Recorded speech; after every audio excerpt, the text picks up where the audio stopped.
Hi everyone. Welcome. How we doing? Hi everyone. Hope y'all are doing great. We looking pretty stylish. I think we look pretty stylish. And hold on, I gotta make sure all the things are set up the right way around for people. Hello friends, welcome. This is the premiere of our very first, well, my very first game on my own channel, which is slightly nerve-wracking. But we're gonna go around, let everybody say hello to who they are, and then we're gonna thank you, Barandur, and Pope, and let everyone say who they are, and then I will do the spiel at the end to kind of explain what's going on and all the complicated stuff, because there's a little bit of complication in this, or a lot of complication in this, I should say. So let's start with, to my left on the overlay, the wonderful, fabulous, hey Trooper. Yeah, you. Who, me? Yeah, you. Hello, I am Trooper SJP, and I'm so happy to be here.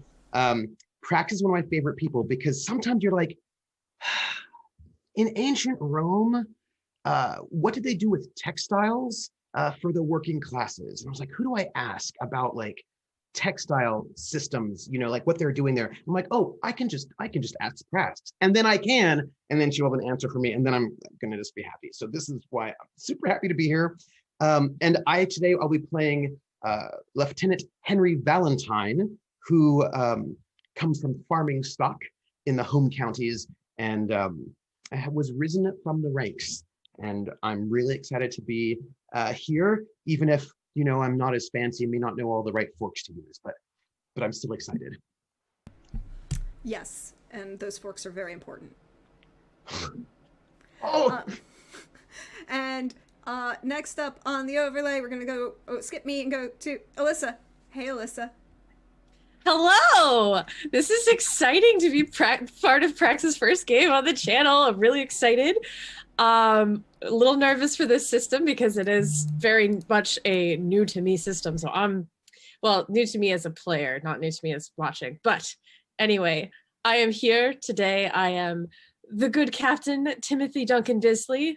Timothy, to anyone that knows him, I am the second son of a smaller family from out near Surrey. I am just the middleman of the middlemen, as it were. Just, if you want an image, just picture the most medium person you've ever met. So that's a great medium to transition to the most fabulously dressed individual right now on the screen, because the smoking jacket peaks on all things. Hello, Anino. Welcome. Hi. Hi. My name's Anino. I use he, him pronouns, and the character that I am playing for this game is Cleveland Griffiths. He is the farrier of the cavalry, which I totally learned about a week and a half ago. I am so prepared for this. I'm prepared for this as much as I was prepared for my Calculus 10A class back in college, in which I had scored a D- on the final. So take for that what you will. But you didn't fail.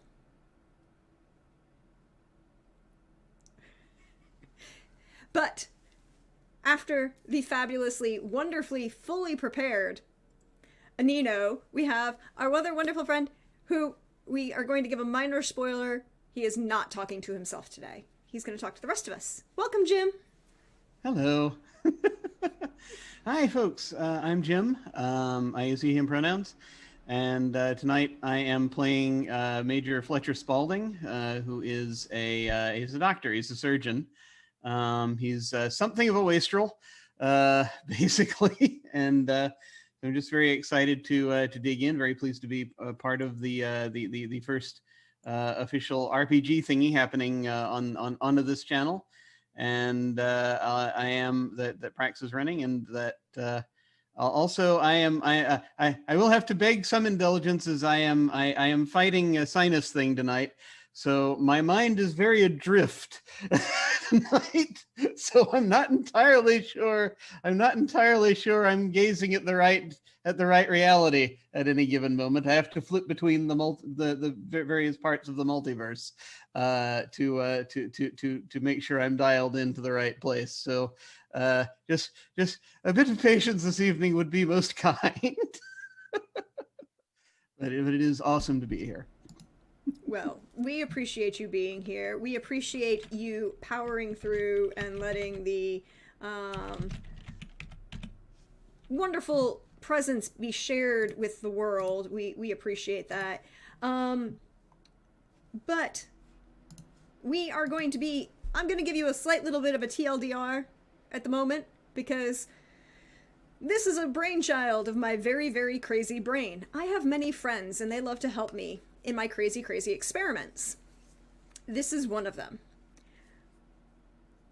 One of my first true historical loves of fiction, historical fiction loves, will always be Bernard Cornwell's Sharp series.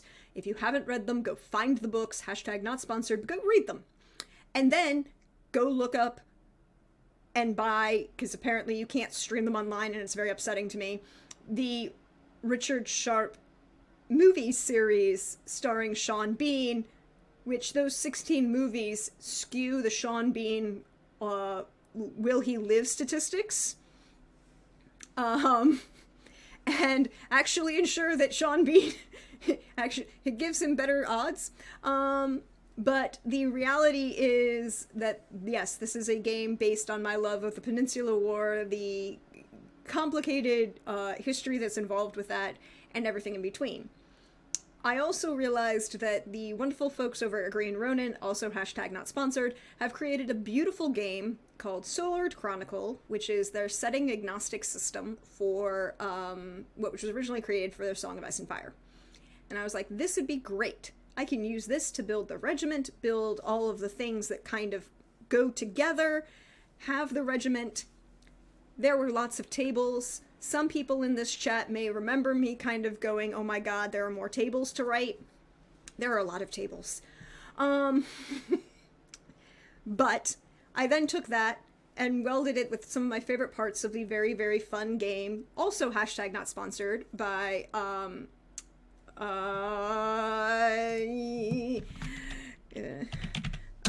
the game of Storybrewers game of Good Society, which I just used the thing in the chat, which will bring up the wonderful links to both of those games because I think they're fabulous.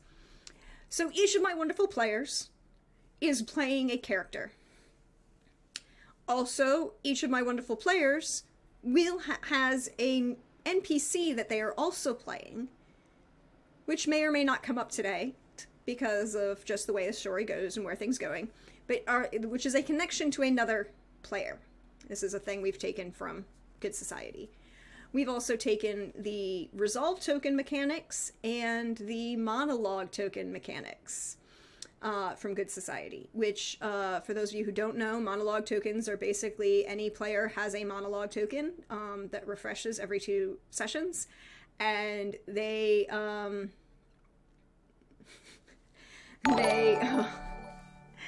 thank you, Phantom Rollbooth.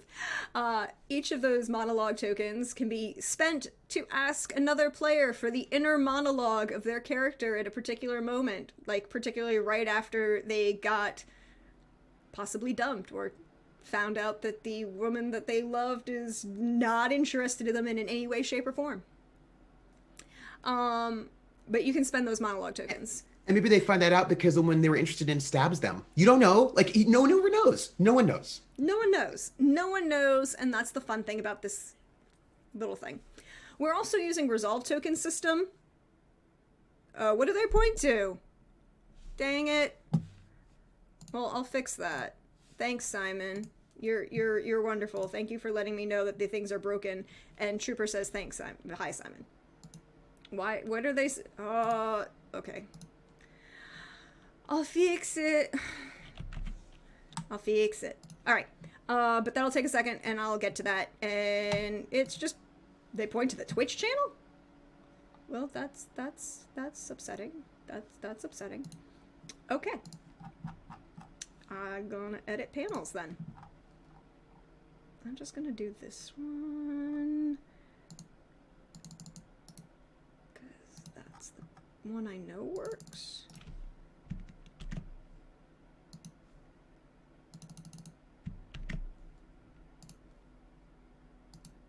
So hopefully that works. Yeah, it's a great time.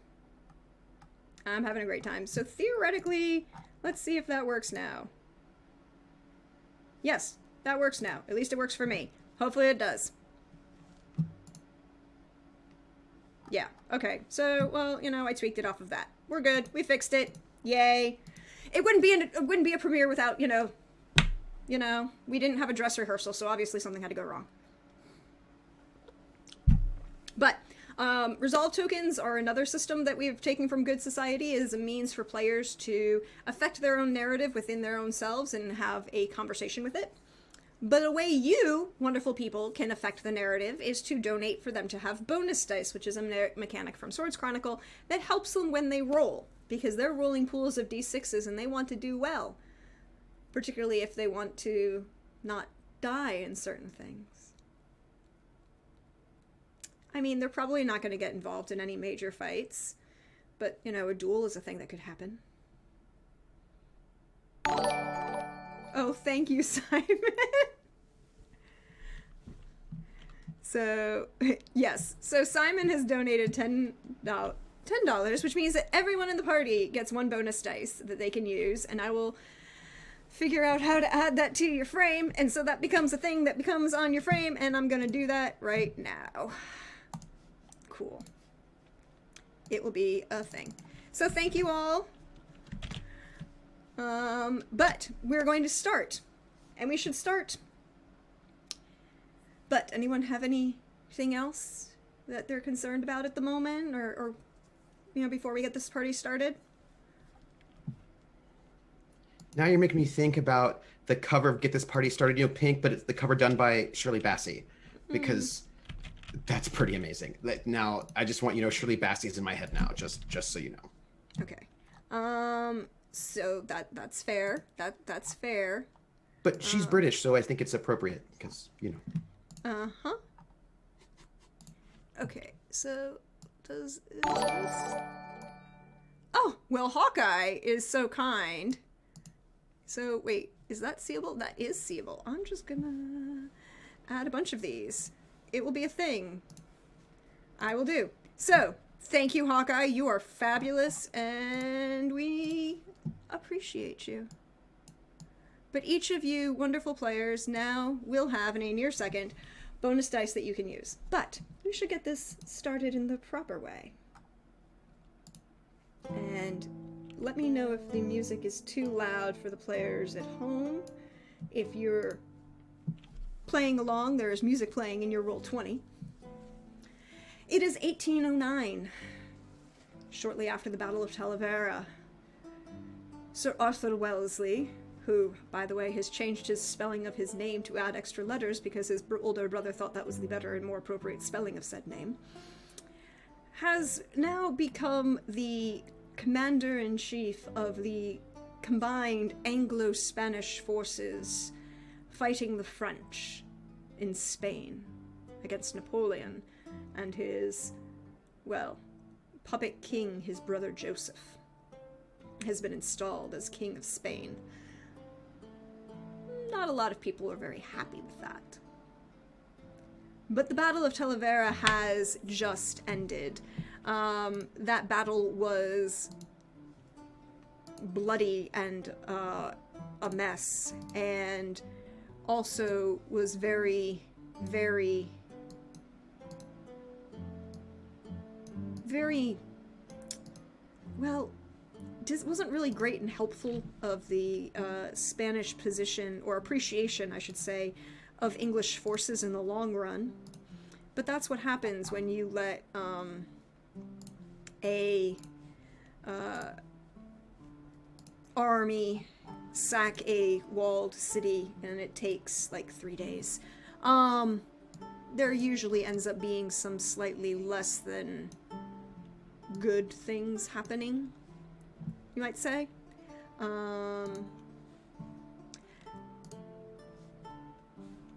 Okay, I'm just gonna leave those there.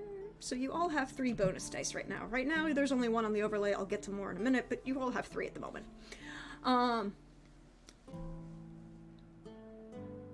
And we start our game with the men and gentlemen and officers and others of the Royal Household Cavalry. The wonderful... Thank you, Thragon. For those wonderful gift subs. The Royal Household Cavalry. They fought hard, but luckily we're not, as cavalry, tied to the full siege of the city.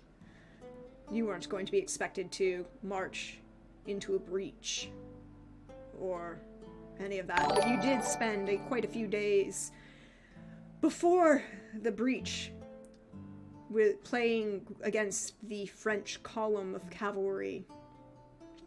Also, I should point out the major tactical difference between the French and the English at this point in time. Because, well, the English prefer a line, as it's more movable, and can have a greater field of cover. The French prefer a column. A very strong column that can punch through a line that refuses to stand. But you stood, and you still stand. Why don't we start with the good Captain Timothy Bisley? Where do we find you this morning of the July 29th? What are you doing this morning? Well, probably keeping to a good morning routine of always getting up, facing the sun, picking up some book, and just sort of sitting myself down and trying to get into the mood of sort of the day. Not particularly trying to interact with anybody. It mostly keeping to myself.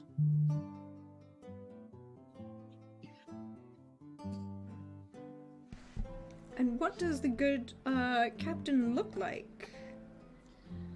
The good captain, as it were. When I say he's the most medium man you've ever seen, what we know about the household cavalry is that there is a height parameter, and you're supposed to be between it. So he's a good, solid 6 feet tall, no inches one way or another. He's a solid medium build. He's not super skinny. He's not super like stacked or anything. Probably the noticeably not medium thing about him is he has very small ears. I think that gets commented on, and he's very self-conscious about it. Sort of dirty blonde hair and the sort of English gray eyes as they were, and just sort of, again, the most medium man that anyone has ever known.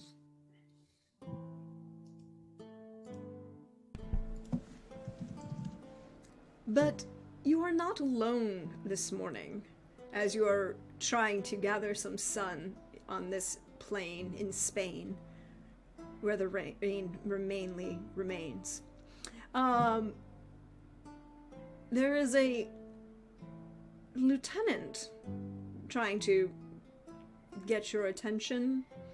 What do we see, Trooper? Lieutenant Henry Valentine is a fellow who is just a hair under 6 foot, broad-shouldered, ruddy. Looks like a kind of a person who probably did a lot of physical labor most of their lives. Is sort of square-jawed, has got sort of like a brown, like a lighter brown hair that sort of falls a little bit, sort of blue eyes, but also you could tell that this person, like they've got a bit of a crooked nose as if they've had it broken at some point. It still works, right? It's still fine. It's not a huge cauliflower ear or anything like that, but there's a bit of a roughness to Lieutenant Valentine. And his uniform is impeccable. It's well taken care of. It's sharp, but there's something to it that also looks like maybe he didn't get it that long ago. Like this is something that he's gotten sort of more recently. It's only a couple of years old, but it has been tailored a bit to make him look quite good, and it has been sort of lovingly kept in shape, and there's a kind of a real sort of attention to detail with him, which is an interesting contrast to sort of a figure that does not have that kind. And there's something about his bearing. Like he's got a good military bearing, but it doesn't have that kind of air of arrogance that you might have if you have been bred and born your whole life to be a noble, right? If you have gone to the right schools and been through all of the right training, there's a particular air that you might have that he does not have. He has a good soldierly mien about him. And at this moment, it's probably not early in the morning, yes? No, I don't know. You're muted, D, but... Yeah, it's probably not early. It's definitely well after revelry. Yes, and so there's probably a little bit of a awkward situation here because our captain is not out, and I need to get our captain out and about, but you have to frame these things just the right way. You can't just push your captain too hard when there are things that need to be done. However, so what I'm hearing from this is that I'm running late this morning. Yes. Captain. What is it, Valentine? I assume it must be a big deal. What time is it exactly? Well, Captain, it's 10:30. Oh. Right then. I took care of formation and all of that. In your stead, I told them that you were a bit busy. It's fine, but they might want to see you, sir. Right. Yes. That, I'm so sorry. I think I've just had a spacey sort of... Have you ever woken up in the morning, Valentine, and just forgotten everything? Like it all just disappears out of your head. For no reason. No, sir. I've not. Then you are a lucky one indeed. Lucky to always have your wits about you. It's probably a lot of learning, sir. No. Yes, no, it's I'm just gonna try to hide the book that I was, it's nothing, it's fine. Shall we then? Yes, sir. I just led them in some drills and I thought that might keep them a bit busy. Yeah, not too many of us, right, drills, all those things. I'm very comfortable with this. This is all great. Sir, I'm very glad to have you as my captain.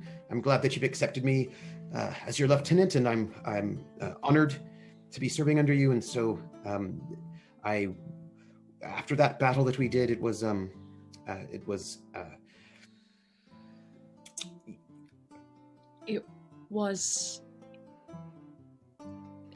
Anyway, we were going to go see the men.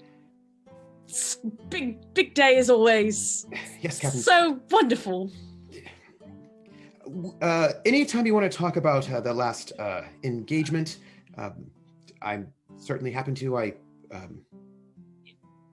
You certainly don't have to, Captain. I'm not being in any way presumptuous or forward. No, not to be disrespectful, sir.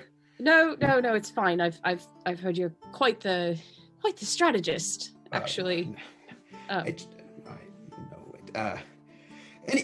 Respectfully, yeah. And I open the flap for you to go through. I just dip my head because it's like, what do I do in this situation?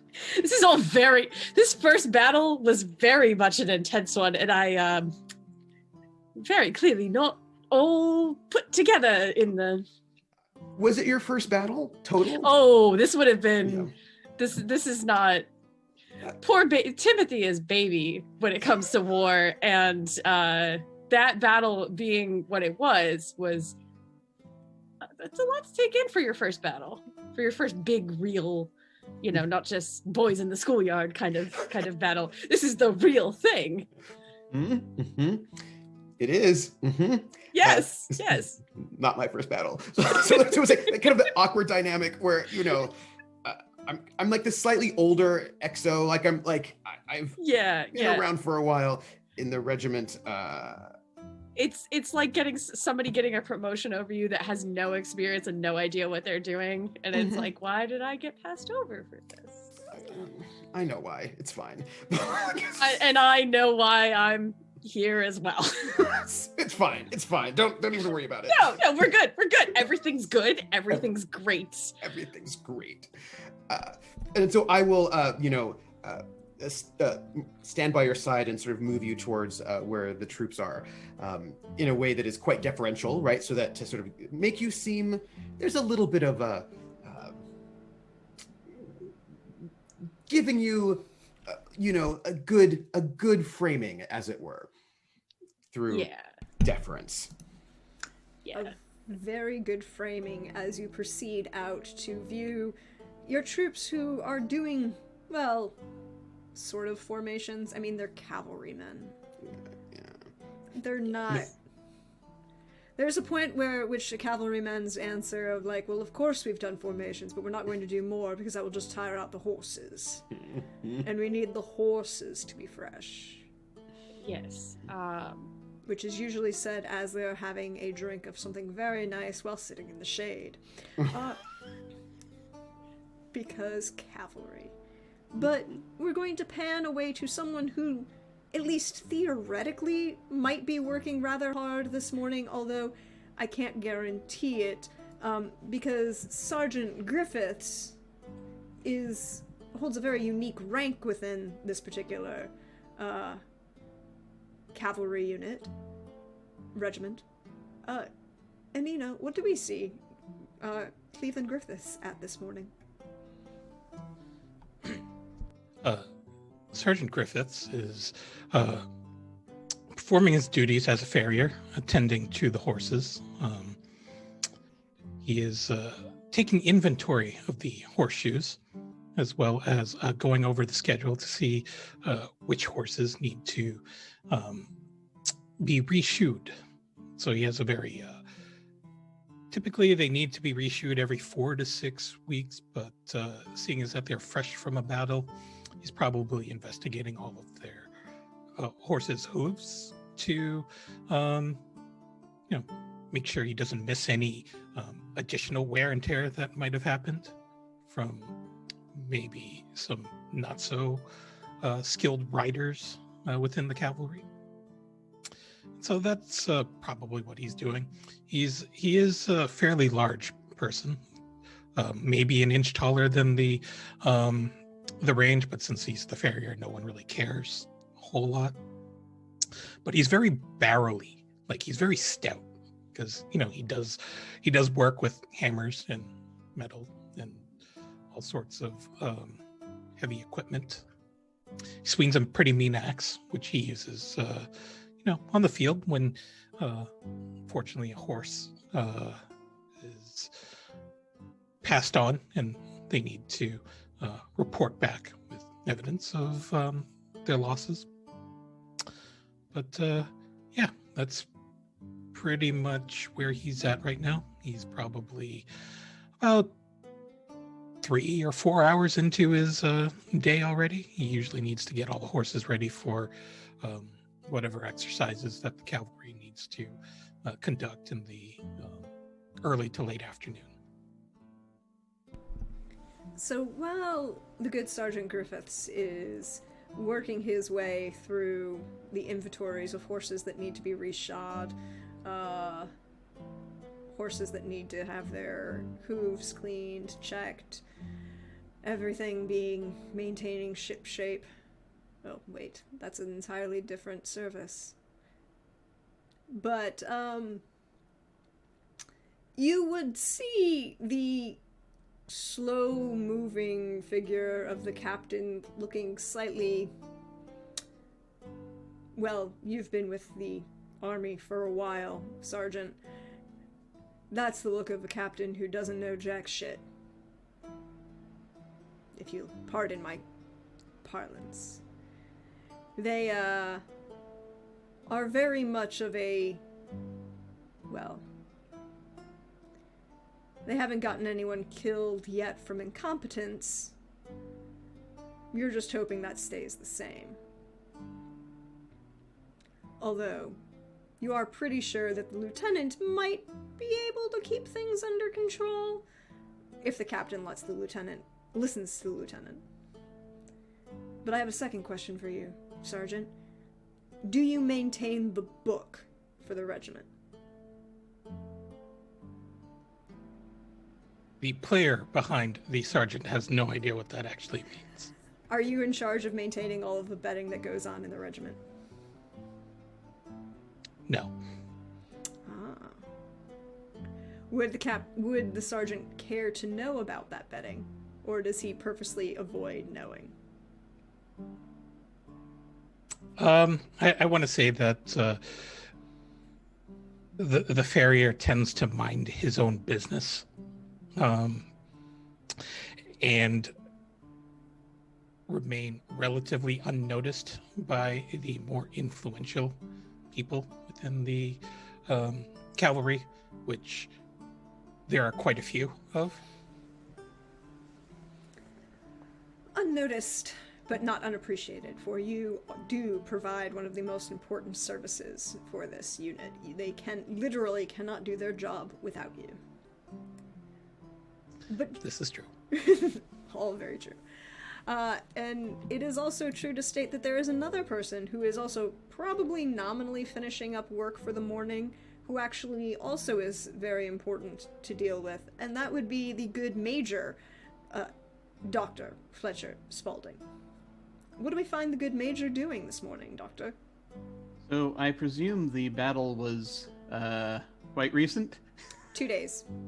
2 days ago? Okay, so at this point, probably not as much. I expect that. How badly were we hit in the battle? If you will indulge me, of these things. Yes, it's the we'll go with the 30th because it was 2 days ago. It ended on the 28th.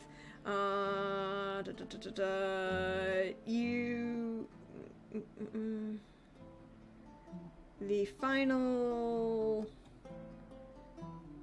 I mean, you had British casualties were 6,268, including 800 killed, over the 2 days of fighting. Okay. You All right. lost about 25 of your force compared to the 18% of the British forces Oh, okay. to Yeah, take this all right. city.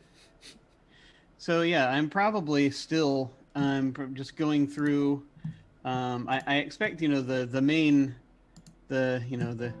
main heavy surgery was taking place up through maybe yesterday morning. So this morning I think I'm just sort of coming through. Just looking a little tired, but still remaining a little bit chipper. Just sort of coming through, checking the folks, dressing and everything.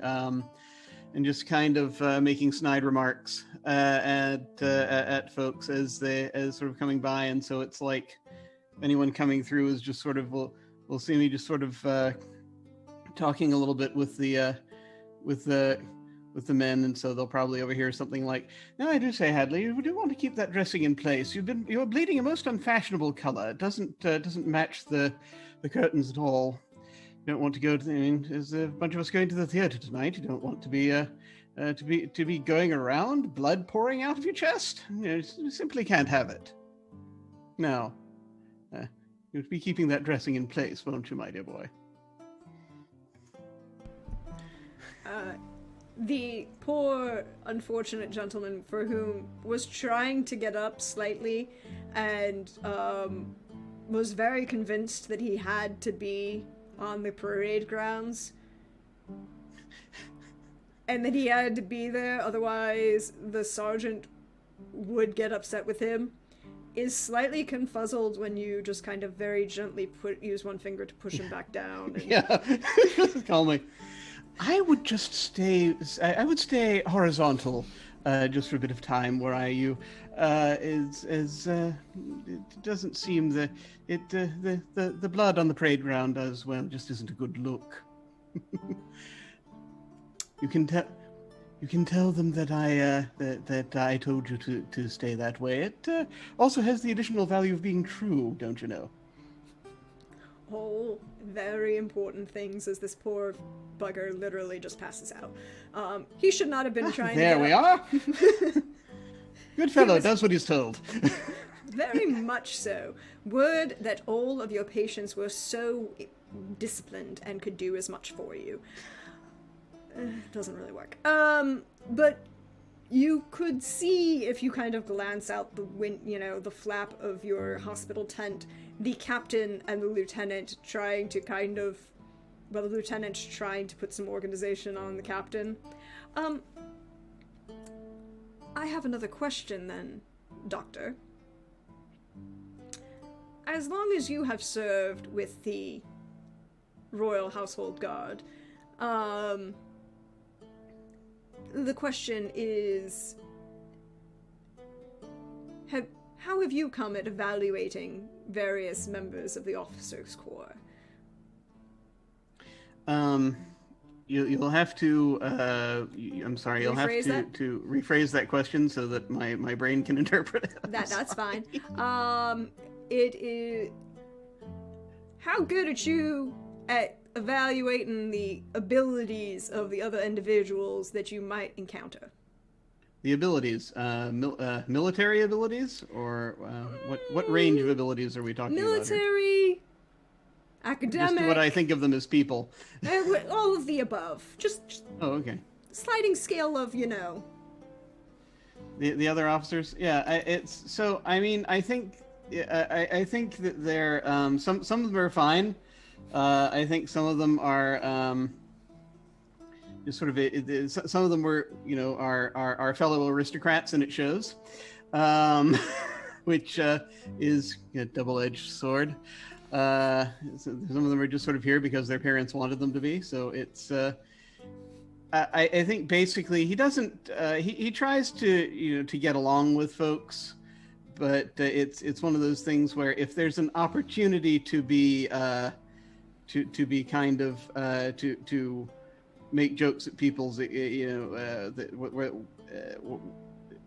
people where it's very clear that they are kind of way off and sort of or detrimental to what we're doing here, then he'll do it because he doesn't have much of a filter.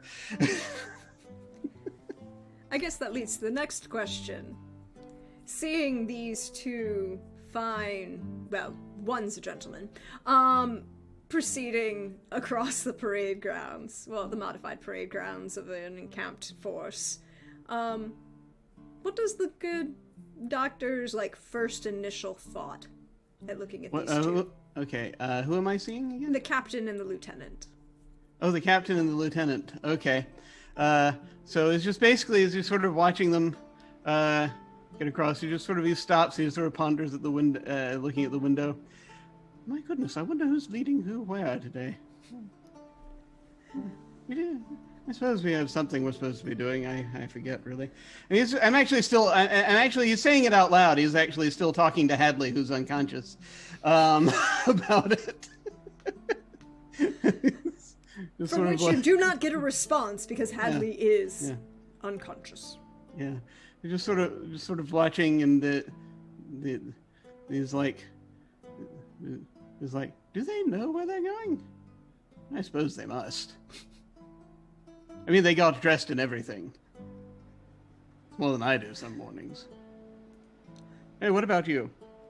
No, understandable.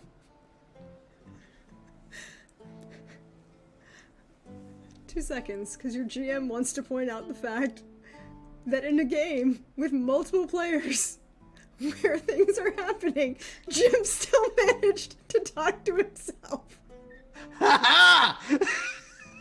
And I thought we were not going to have that tonight. I thought that was the concession we made in order for you to play, that you'd feel better not talking to yourself, and yet... It's not a thing I can stop from happening, I'm sorry. We love this. Not even an hour into the game. I know. It's always my scene, right? favorite thing. So you're officially taking over Hadley as well? Is that true? I'm just Nope. No. But moving on, coming back, as you watch Doctor, and the camera watches from the good doctor's perspective through the flap of this hospital tent, as he just kind sort of wave if they look over. he kind of vaguely waves, and then he kind of glances at Hadley, and as you look up, there's another figure kind of striding slightly arrogantly towards both the captain and Lieutenant Valentine. Captain Bisley and Lieutenant Valentine. Another young lieutenant, young, attractive, stylish, very pressed dress uniform, well tailored. The coif on his hair just barely puts him over the height restriction of 6'2", as it's very wildly styled, very chiseled jawline with the bright blue eyes contrasting his very dark hair, and a nose that, if he wasn't so pretty, you would just want to punch him in the face. As he approaches rather nonchalantly and slightly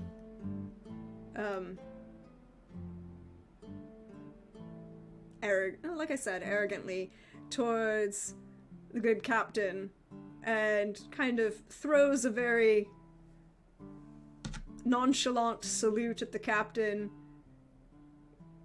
and doesn't even acknowledge Lieutenant Valentine standing next to the captain. And waits for the captain to acknowledge him. The good Lieutenant Willoughby Ingram.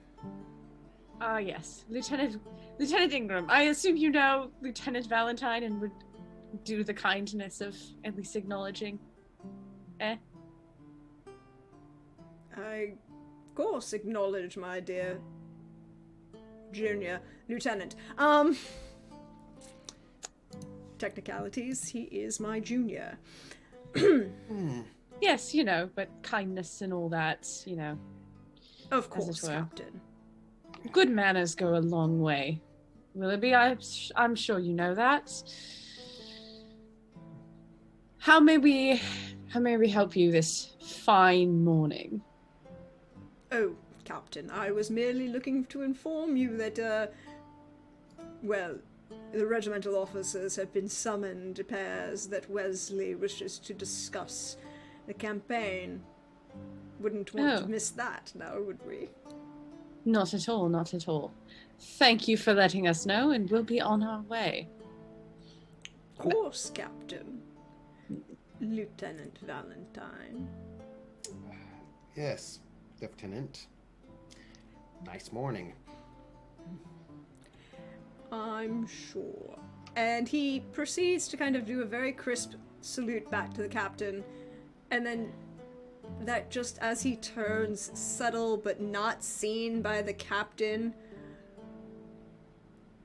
ice dagger glare at this person who, although a good 5, maybe 6 years older, is his junior, and, well, inferior in all ways. I make sure that the captain doesn't move because I need to talk to the captain before we talk to all the officers. Like, I'm just not gonna let the captain move towards that tent just yet. Like, we need a little, like, mini brief before he goes into that tent. So, like, it's a kind of a hesitation so the captain doesn't just move immediately towards the tent. Oh no, I was actually about to turn to you as soon as he walks away and be like, what do you make of that fellow? Captain, respectfully, I think first we should probably talk about the debriefing that you're going to be going through and having to represent the regiment for. Right. So, first off, and just like on the ground, I'm gonna sort of like with my scabbard perhaps start drawing battle lines on the in the dirt, so I can review what happened for him and give him some good talking points so that he doesn't look bad when he goes up there. I'm gonna try to it's like a real quick Spark Notes version, Cliff Notes version of the best way to sort of frame what happened and what our regiment, the Royal House Guards, did, and our section. Like, just really just trying to, make sure that our captain is going to look great and knowledgeable and experienced and competent. I mean, how badly did our little group did? Our little section of the regiment was fine. You mean company? The words you're looking for. Our company, yes. That's what I said. Our company did fine. Yes, Captain, but it's not about. It's sometimes about. They might ask you questions, sir. Sort of thoughts about. This is a debriefing, and so I'm not expecting us to get in trouble, sir. But they might ask you questions about your thoughts on, improving what we've done, or your overview thoughts on what happened, and I'm just wanting to make sure that you have got a good line of talk, sir. Oh. Definitely appreciated. Well... You've got better words. You can frame them well, the words, but I just want to make sure you have them. Like the hill, right, that we were on all that time, when they came in towards our left, right? And then we... let's just look at the dirt, if you don't mind, sir. No, that's fine. And I'll do it. I'm going to follow everything he says because, I know I don't know exactly what to say in this. But it's also, the captain's head is just, the meme, basically, seeing it. It's like, I was there, I did all the things, I gave all these orders, but trying to remember exactly what happened was not... This is not the forte. So, Trooper. Yep. Would you like to roll tactics for me, then? Sure. Warfare tactics. I will do that. And this is to see how well you can explain important things to your captain. We have 3 bonus dice, but I'm not going to use it in case I need it for other things like manners. So I will wait for those bonus dice for that. Ooh, 25. With a 25, and that is what we call an epic level success. Yes. What is an average roll? What is an average roll? Like a base success, a challenging success is 9. 9. An average roll is 5, an average success is 5. Anything 21 or above is what we call a heroic level success, which is great. So you know all of the tactics, and you are very good at using short phrases to explain them to your captain in terms that your captain can understand and possibly repeat and possibly ensure. You've also been pretty good at explaining to your captain some points about Sir Arthur Wellesley himself. Plain spoken, hates kiss-ups, don't mention his nose, It's a very prominent feature, but maybe don't talk about it. And No, I get that. Sir Arthur Wellesley was affectionately known among the troops as Old Beaky for a reason. For an extended period of time. He is also well known for, respected by his troops for minimizing as many casualties as he could. His tactics would usually be such that when people listened to him and followed his commands, there would always be loss, but he would never go out of his way. He wasn't what is referred to in, to quote a very fine, upstanding Irish sergeant of the 95th Rifles, a murdering officer. Being a gentleman who gets you killed for ideals. A killing officer is a poor bugger who'll get you killed on accident. Points to whoever gets to know that. But they, based on what Willoughby has said, you're pretty sure that this is a meeting with the head of the army. Not just your regiment, not just, the colonel. These are people who, you're probably not going to have to say anything, but now you are very much sure that, Trooper, that your captain can at least not look bad in front of the most powerful man this side of the English Channel. And I think that the description was short, it was to the point, but it was also, it was correct. Like the analysis was good, but it was a kind of analysis that, I didn't go to Oxford, is what I'm trying to tell you, right? So it's a very kind of a practical, sort of on the ground description that, it's true, it works, but it's not officers' table ways of describing it, right? And so I give him the best that I can do, and I know that he'll be able to make it sound in a way that will work. And here's hoping we don't actually have to do much of the talking if we're actually meeting with the real, and you'll pardon me for saying this and not repeat it, Old Beaky. Yes, Captain. But we will not say it again. No, sir. Not saying it again. But it needed said at least once. It's the second time you said it, sir. Is it? Not today, but you said... No, sir. Sorry, sir. Continue on. Oh, no, I just... Shall we... As we're walking, you can tell me a little more about your friend, the good lieutenant. Oh. What's your read on him? Because if I'm frank, I see a well-dressed gentleman that's, for lack of a better word, he's just awful. I don't know what he is. He's obviously a handsome type and certainly probably not a louse with the ladies, but good Lord, has he always been like that? Yes, sir. You're lucky, though, because he's not yet told you about his estate in Scotland. Oh. Or his father, which I'm sure he'll bring up anytime, all the time, regularly, frequently. Right. His father's a noble, you see. I know what that's like.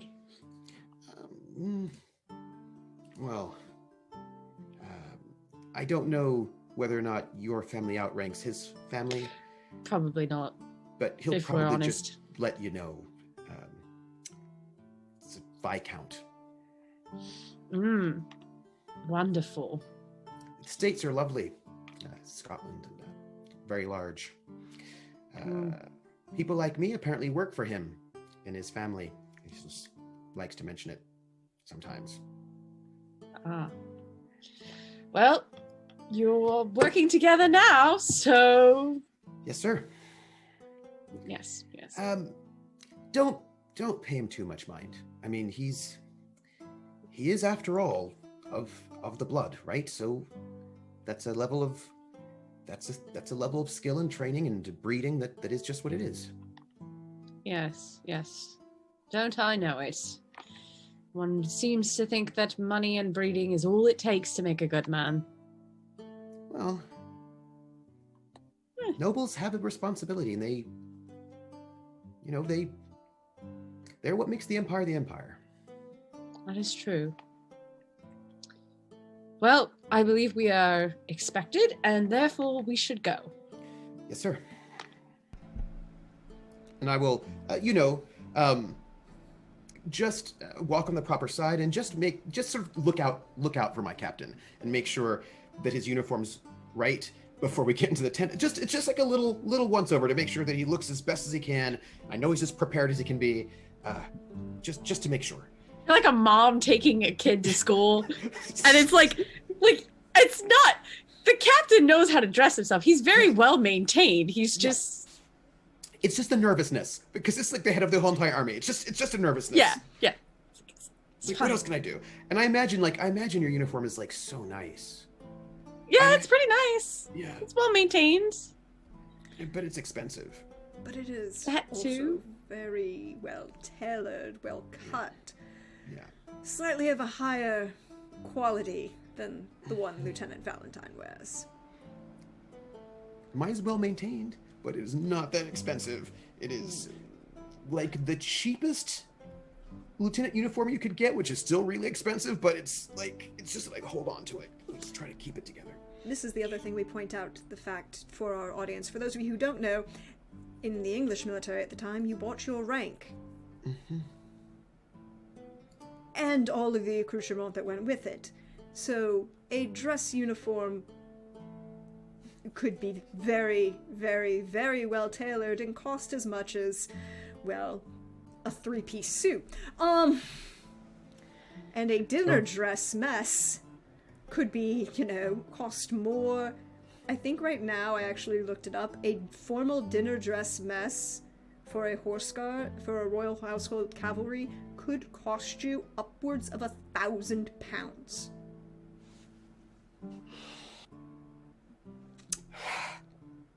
And that's not counting things like the boots or anything else. That's just the uniform. But as we watch, the camera watches our two officers proceed into... Yeah, the Marines still have to buy their dress blues. Yeah.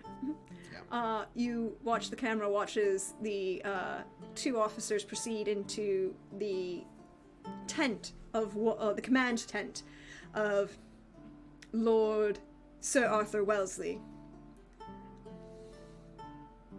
There is a figure proceeding towards the good Sergeant Griffiths. A gentleman,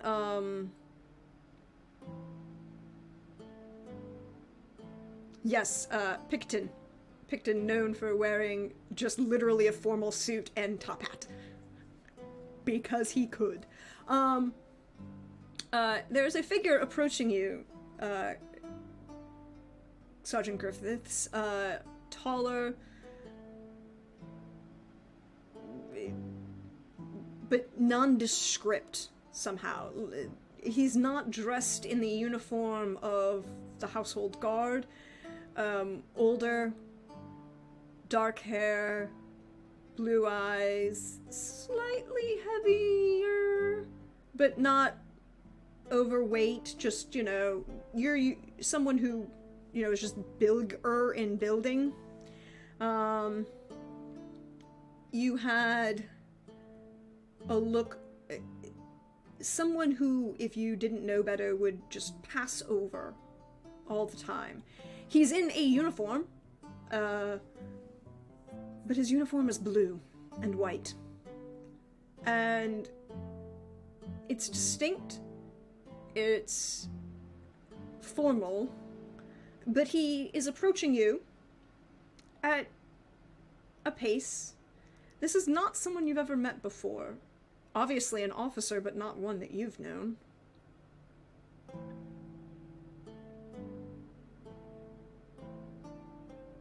And he just kind of approaches you at the kind of edge of your makeshift,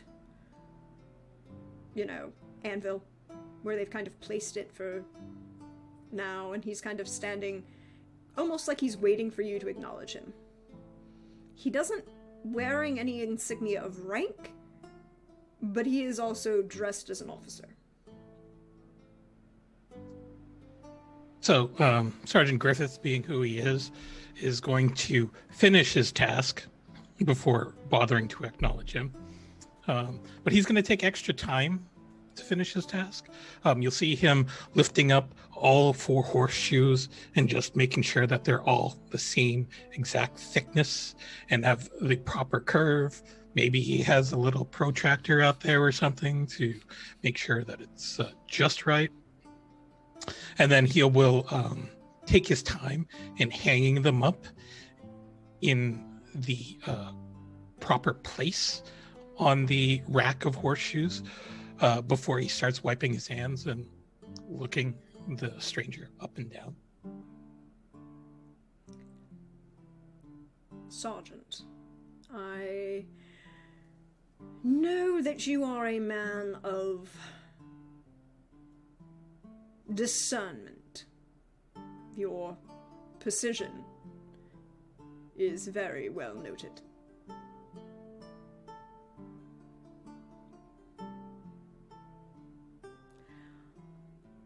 I am Major Atkins.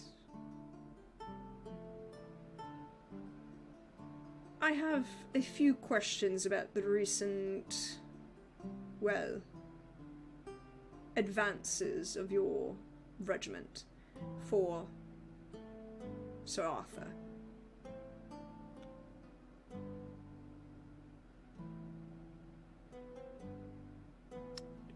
You are aware that I basically just take care of hooves for a living?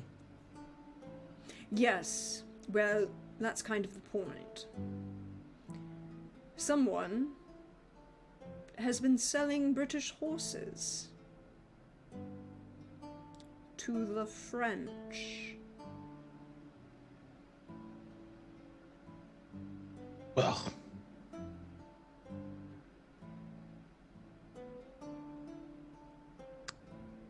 honestly, I don't know what to tell you.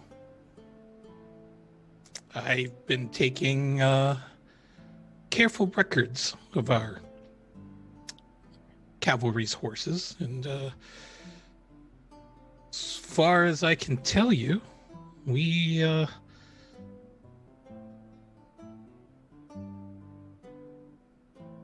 actually still do have a surplus, so... Well then, the problem, you see, Sergeant, is that within the recent prizes that were taken at Talavera, a number of horses with His Majesty's mark upon them were captured from French officers. And a number of those horses were shod with your maker's mark. So, since Sir Arthur knows that you are a man of discernment and precision, he wishes your assistance in this matter.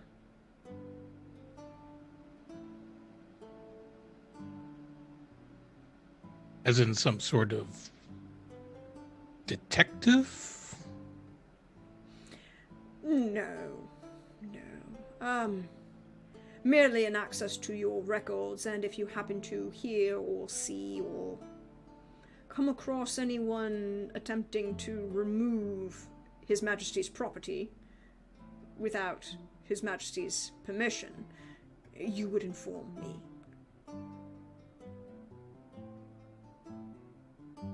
Well, I'll be sure to certainly keep my eyes out for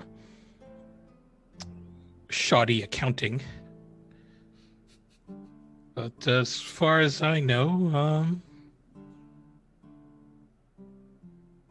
things seem to be well in order here. I will mention that I've had to actually craft some horseshoes for other companies, so it's likely that could have been my horseshoes, but another company's horses. I'm sure. I in no way wish to imply that you were engaging in the illegal and traitorous sale of His Majesty's property to His Majesty's enemies. No, I mean, I would dare say that I look after this cavalry's horses better than our doctor looks after our cavalrymen, so...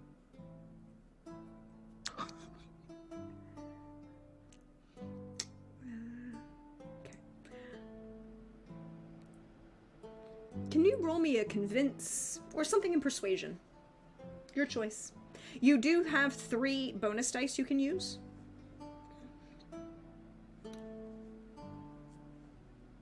And oh, here it is.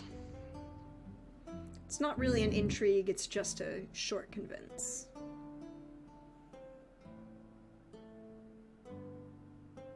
I will actually use 1 bonus dice, so... Okay.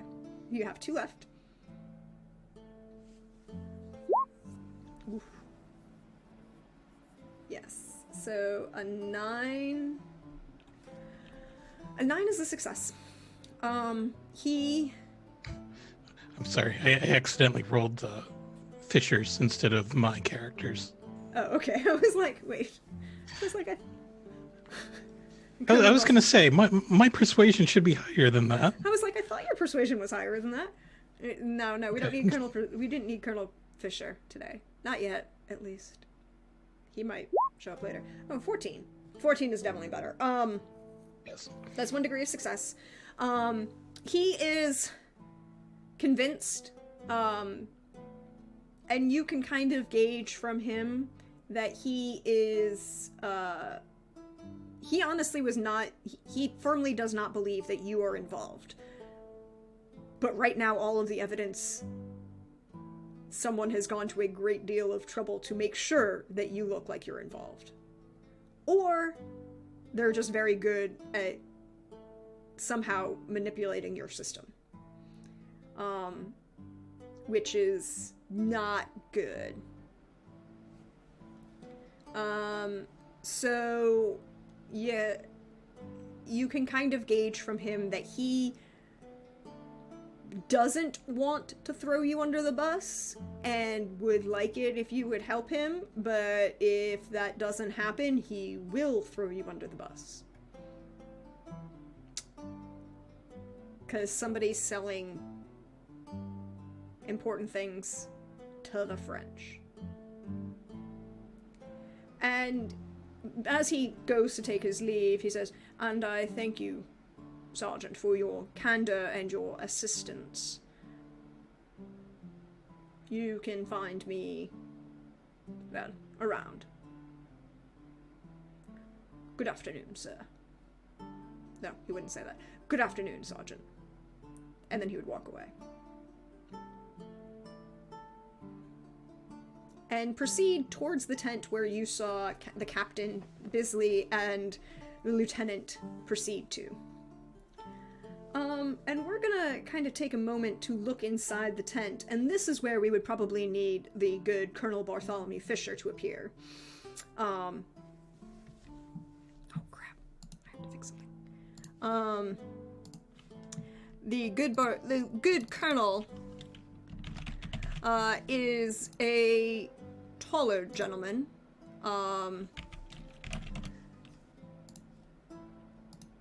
Stern, well-liked, appreciated by his men, respected for his abilities on the battlefield, and promoted after the, well, recent unpleasantness, one could say, in India, where certain individuals may or may not have ensured that, well, you weren't in the right place at the right time, shall we say. But this scene opens with all of our officers attending. Lieutenant and Captain, you're slightly further to the back because you are among the lower ranking officers here.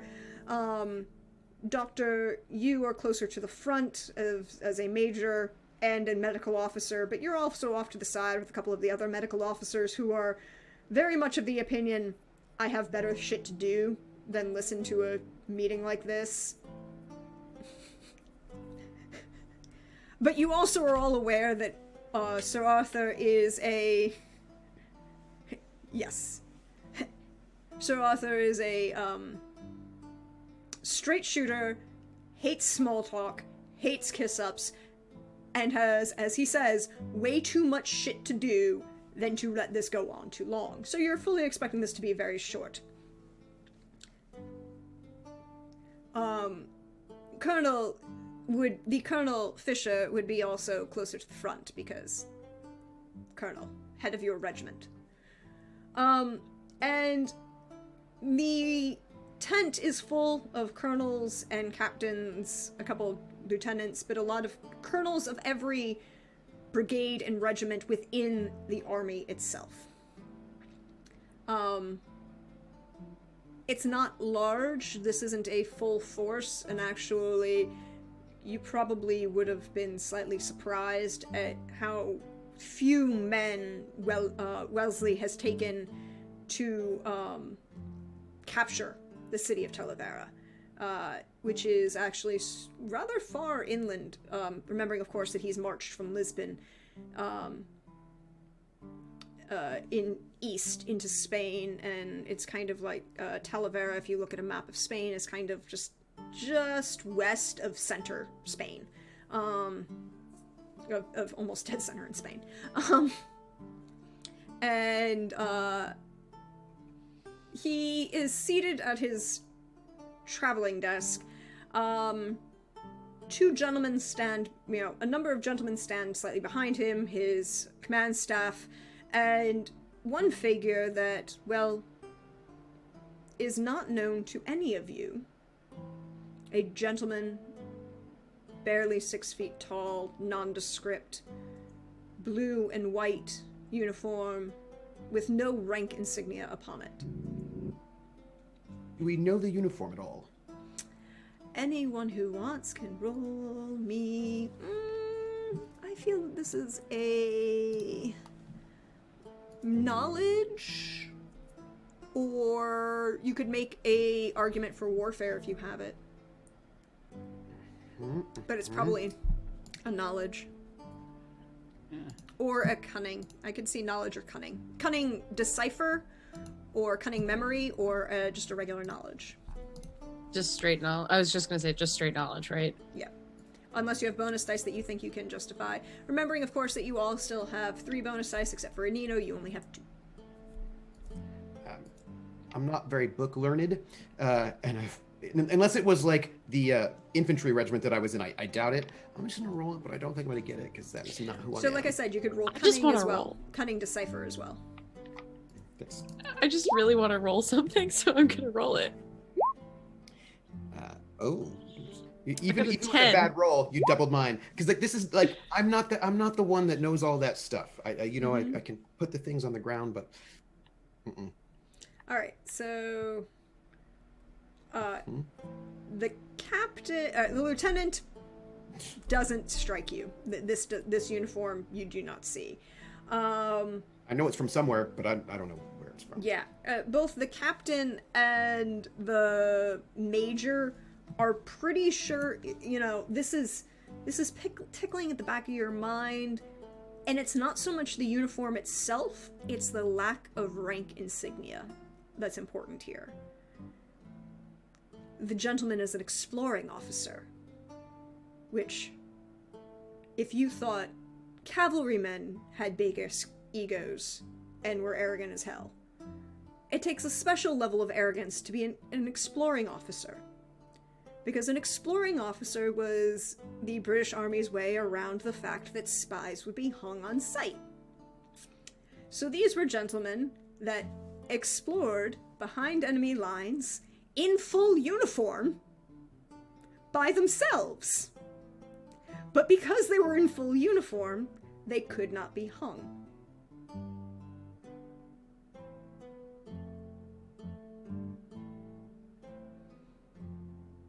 It's just so cool.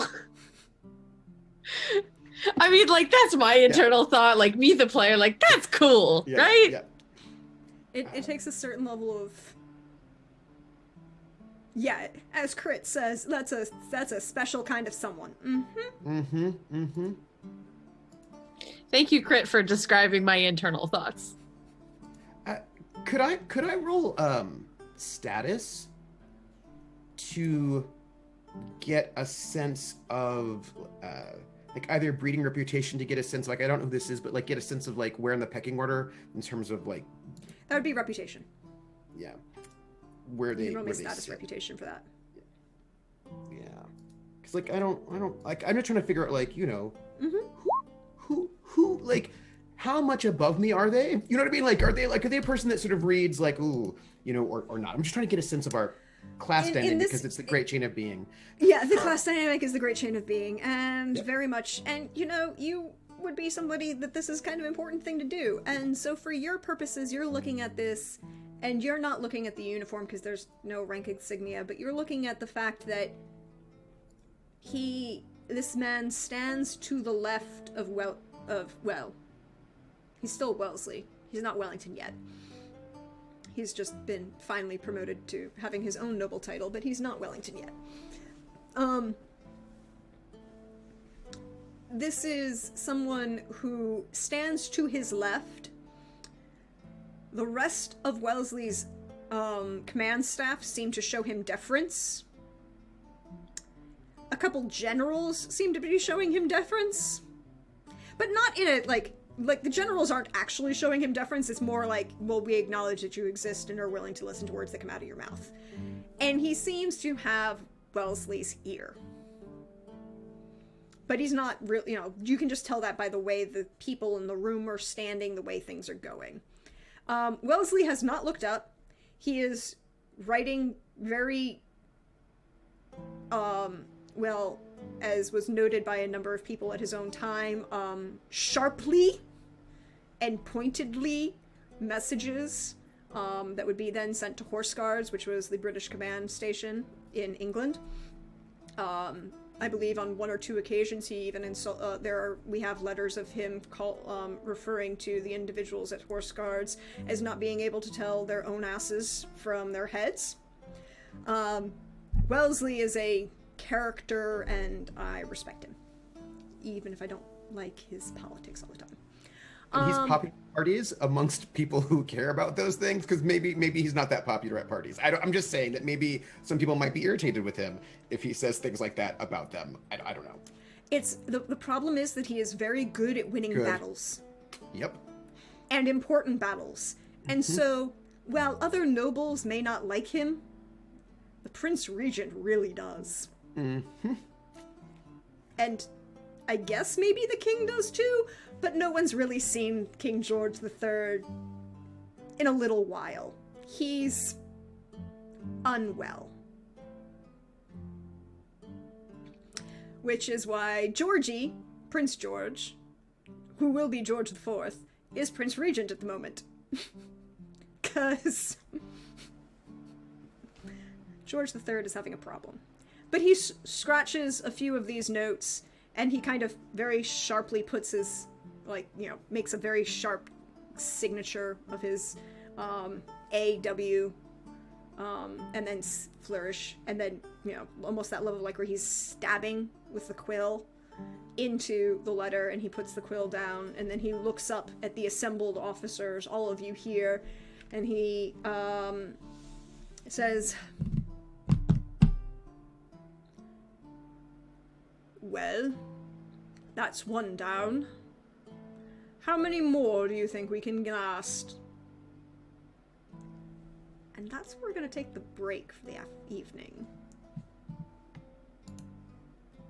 So, we'll be right back, y'all, to see how our dear officers and members of the regiment deal with, Sir Arthur Wellesley.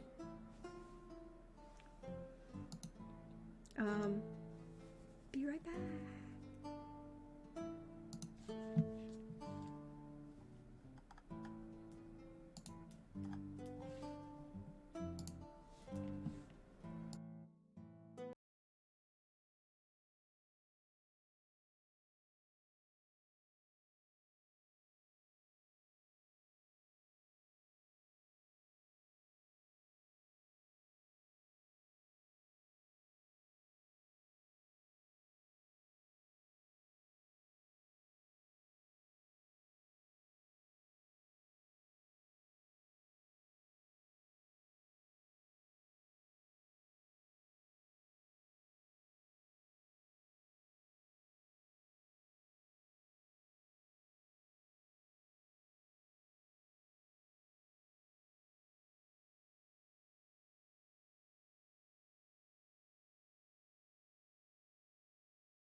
Hey all, welcome back.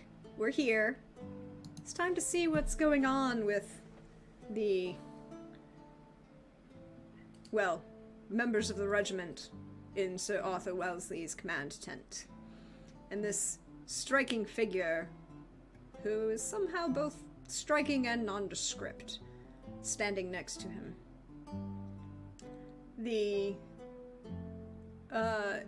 As he jams the pen, kind of flicks the quill down, looks at all of you and asks, so how many more before we kick Boney's fat arse all the way back to France? And he looks to each of his regimental, the generals and the regimental commanders, kind of passes an eye over the captains and below, but not in a arrogant manner, but just in a, you're there. There are a lot of people in the tent, Yes. And he kind of, but he goes through the whole thing where he kind of points to a couple people and listens to a couple points about things and gets some issues.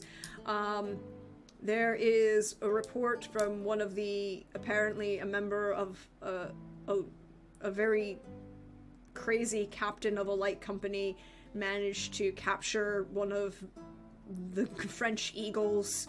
There's a look of slight astonishment on faces as this is said, but Wellesley seems to have fully expected this and isn't surprised at all. He does point out a couple things, that there's, that there will be a couple executions and all of you need to attend said things because no member of his army will engage in looting, particularly of their allies. Luckily, none of your cavalry got involved in that because you weren't in part of any of the sacking of the city of Talavera. Looting doesn't count. Well, looting, not, possibly removing something from a dead out enemy, like a weapon of something. That's not looting. Taking household items from civilians, in his eyes, is unconscionable, and not what is a representative of His Majesty's army. He does not mention anything else of real note. There just seems to be like kind of a general meeting. He does kind of at the end make eye contact with Atkins, or this officer that you do not know yet, and just kind of like there's a whole eyebrow conversation between these two gentlemen. Yeah, you don't want to loot Spanish households when you're ostensibly there to liberate the Spanish from the French. Yeah, it's bad. It's bad manners. It's definitely bad manners according to Wellington. And Wellesley, and there's a whole eyebrow conversation between him and this officer that you've kind of established is of some import. And there's like a brief, like, this officer gives him a brief nod. He nods. And he says that, and then he ends the meeting with, I'm sure you will all be fine representatives of His Majesty's army, and I shall see you later. Good work. And basically kind of politely kicks you out. But he does stop Colonel Fisher. Or, well, one of his attachés stops Colonel Fisher from leaving.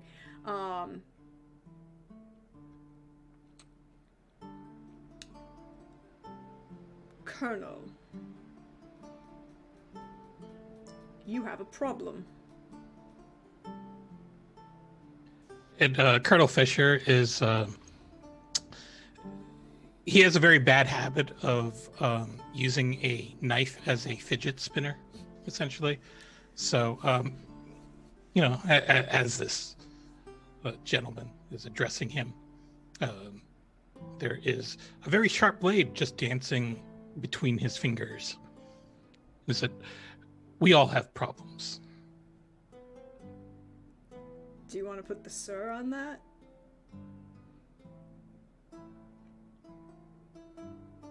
I, as a DM, are asking. Because technically, okay, let me rephrase that. The person who's talking to you is Sir Arthur Wellesley. Sure. Who is, like, your boss's boss. Sure. I mean, like, there might be a general in between the two of you, but not by money. I think technically you might be under the command... No, you're not. Only the infantry would be under the command of Daddy Hill.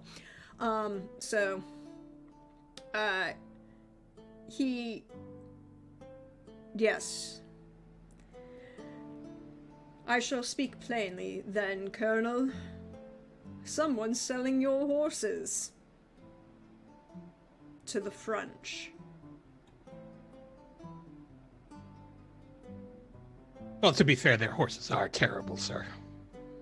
This is very true, Colonel, but, we don't like people who sell His Majesty's supplies. We've accounted for everything here. It's very difficult for me to have letters sent to horse guards asking for more horses because somebody has decided to sell the horses we do have to our enemies.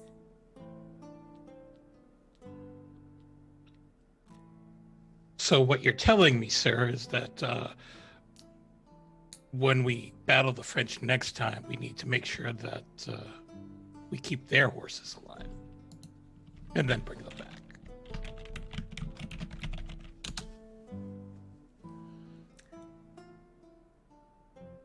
There's just this brief eyebrow raise. Find out who's selling contraband, Colonel.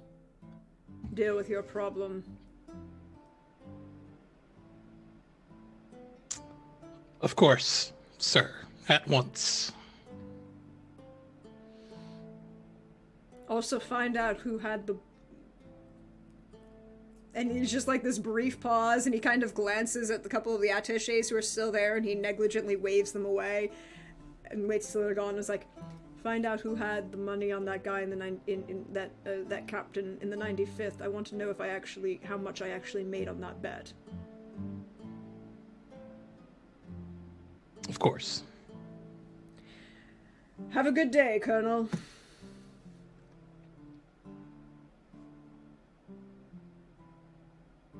You muted yourself. Yep. The colonel salutes, respectfully, not with the hand that is spinning the knife, and he will walk out of the tent. But then he'll point the knife over at Captain Bisley and Lieutenant Valentine, and as if to signal that we need to talk later. Is later now later, or later later? I think now was probably better. If you point with a knife, I feel like, usually that means... We know that means to now. Come along now.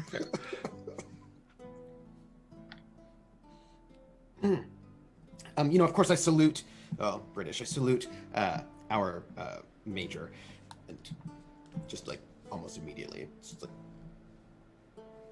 Yeah. You're saluting the major, who's the doctor, not the colonel. Who's No, sorry. I salute the colonel. I salute everybody, really. Like, if you are outranking me, I'm saluting you, like, all the time. Like, just like immediately. The only two people, the two people right now who are probably with you. Well, let me ask this question, Doctor. What did you do after this meeting? I feel as though this is a time. The doctor feels as though while it's loves the idea about trying to have as few future battles as possible, and is glad they're talking about it. Feels as though this has been a lot of talking about nothing, and so being slightly frustrated over that, probably wants to head to somewhere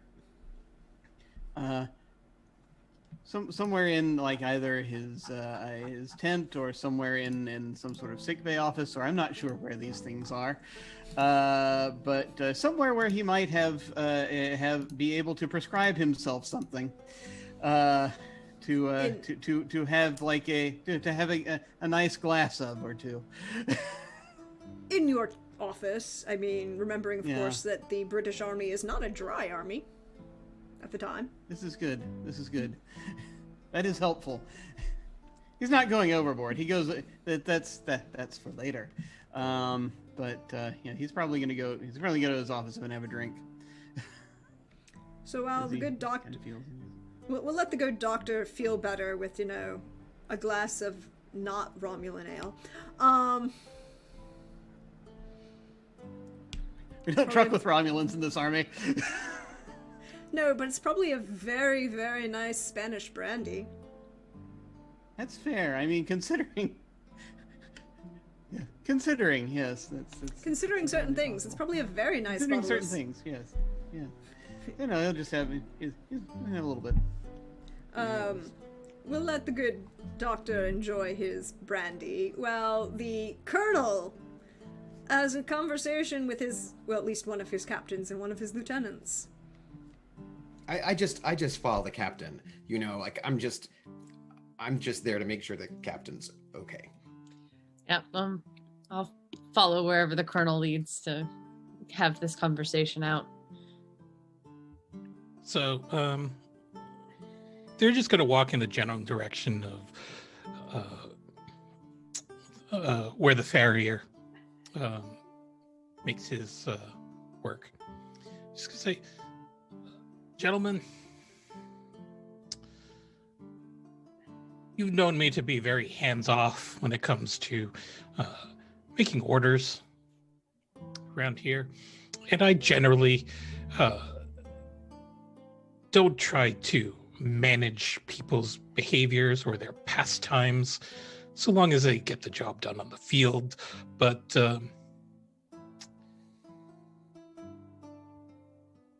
the nondescript gentleman that we saw today seems to think that we have a problem, and that, someone's selling our goddamn horses to the French. And, you know, I don't really mind the fact that you may be selling arms or horses to our allies, things like that. But generally, we should probably avoid arming our enemies because their horses suck. And, you know, why give them any more advantages? Yes, sir. Why give them any? Are any of the horses, right, in our company or my platoon missing? Like, because we keep accounting of these things. The question I would know is like, us, our horses, like, are we all present and accounted for? Is the question I would like to ask. Well, I mean, GM, because like just from like, because we, you know, because he's saying our horses. You lost a couple because, you know, battle. Yeah. You have your secondaries, your personal horse, you know, is well maintained. The captain's personal horse is well maintained. To everyone who showed up for drills had a horse. But do you keep account of all of the?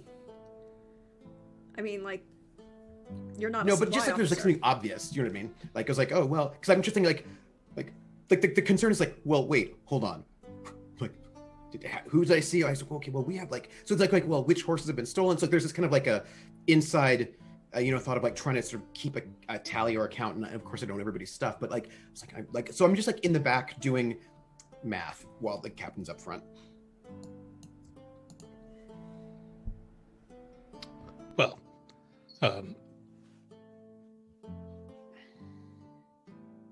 I am not the farrier, so I am going to give you this task in order to prove yourselves to be men of, let's say, better than average deductive reasoning. So you two figure it out. Yes, sir. We'll figure it out and put a stop to it. Very good. You're dismissed. I think I'm gonna immediately just sort of like, salute the colonel, look at the lieutenant and be like, oh shit. just like the facial, like, but in that British way, so it's like just the eyebrows are like climbing skyward. But like no other emotion at all, because that would be very un-British of me. You have to keep that upper lip stiff. Captain, I think we should probably perhaps take an inventory, talk to the Sergeant Griffiths. Yes, that was exactly my plan. Yes, sir. I just can't imagine any of our troops would do anything like that. No, one hears stories from the past of former horse-selling endeavors, and I have a theory I've heard, or at least a rumor of somebody selling something to someone. I don't think it was the French, though. I just have a hard time imagining that any of us. I mean, I know 100 years ago or so, maybe that sort of thing was done, but it's the modern age. It's the new century. Yeah, you'd think there'd be change, but no, I'm afraid old habits die hard. So, to the farrier we must go. And while we follow you two towards the farrier, we're going to pan the camera back to the good doctor as he's enjoying his drink, relaxing. Doctor, would you like to roll me an awareness notice? Or awareness empathy? Either one.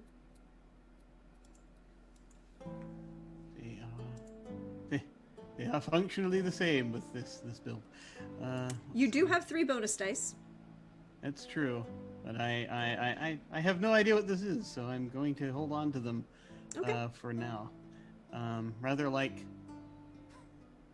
I'm going to hoard them. Hoarding is really great. I love it in all of my video game RPGs, and I'm always over encumbered every time. But I might need those things later. Oof. With the 16, however, that is very good success.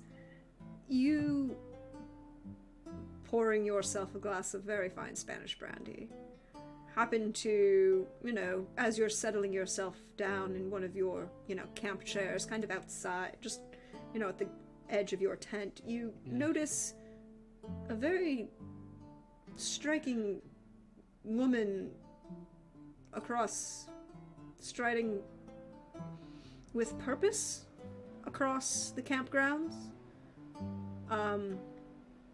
You're quite sure that that's possibly Captain Bisley's wife. And it's very odd. She must have gone shopping. But, it's rather astonishing that a woman could have such fine lace shawl brand that you had never seen with her before, just after a major battle in a city like Talavera. It's not really what you expect. What direction is she moving, by the way, and how close? She's maybe, 20, 30 feet from you, kind of walking with purpose towards the outer edges of the campment. I think because one thing about Fletcher that has yet to come to light, he does like his clothes, so I haven't even really described. He was more just sort of wearing his work uniform right now. So I mean, it's basically but as we get our own, it's very nice, basically the way that and he only dresses down when he's actually in the OR, so as he he'll kind of stand up and casually just sort of if the time is there for him to intersect is in a and still allow him to stride in a suitably lazy fashion, he will kind of just come try to get to the point that just walk a little ways to the point that he will come into contact with her, so that he might say a thing or two. Yes, it is possible. You kind of meander your way, making this look, however, she's not really paying a lot of attention to you, so it's not difficult to make it look like this is, just you, the good Major Dr. Fletcher Spaulding, making his way across. She is almost overdressed, even for an officer's wife. Yeah. At the encampment. Like, it's a day dress, it is a day walking dress, but it's very fine and a little expensive. Or a lot expensive. The shawl is like a very, very fine red and black, like Spanish lace. Oh, excellent, yeah. She's wearing a hat, of course, in a like very dark red that kind of offsets her not quite ginger auburn hair that's in like these little round curls. She's got this very little button nose and, is that level of attractive, but somehow still, you're attractive, but you're looking down your nose at everyone. Yes. What is the proper form of address? She would Beautiful be but not Mrs. attractive. Mrs. Bisley? Okay. Mrs. Bisley. She is Mrs. Mary Elizabeth Bisley. Excellent. So he's going to sort of stride forward, and he's going to, as he's kind of, casually, he's got his, he's still carrying his brandy because he doesn't care, and he'll just sort of looking up. Oh, Mrs. Bisley, I must say that is a damnably fine shawl that you're wearing, if I may say so, this morning. Why, thank you, Major. I do appreciate the compliment. It's just, I've been rather up to my elbows in patient for the last couple of days, so I've not been able to step out and find a decent tailor around these parts as of quite yet, and I am searching for one. Have you any recommendations? No. Honestly, this particular town, everything here seems to be so, well, Spanish. That is rather characteristic of most of the shops that I've seen in this area. Well, rather irretrievably Spanish, it would seem. Nothing to be done for it, I take it then.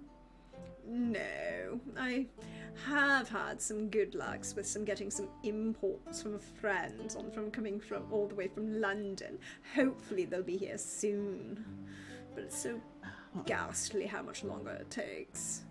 Of course. Well, one just simply can't get the proper post out, and when there's a war in the way, can one? Honestly, one would think that they would understand. No, one would. I mean, one can't go one can't go riding forward, doing battle, looking any less than one's best. I dare say. Certainly not. It's so kind of Lieutenant Ingram to be helpful with this. His father's a viscount, don't you know? And therefore he's going to help me get what I need. Indeed. Well, that sounds absolutely delightful. May have to put in an order or two myself, depending on how things are looking in the area. Well, I shan't keep you. I just was rather curious to see, well, it's rather difficult to get a hold of anything decent. Yeah, I dare say. Well, I'm sure that if you ask very politely, the good lieutenant would be happy to help someone of your fine, upstanding nature, Major Fletcher. Major Spaulding. She wouldn't have made that mistake, I did. I shall inquire post-haste. Well, you're a gentleman of refinement. I only wish my husband could follow and emulate your standards.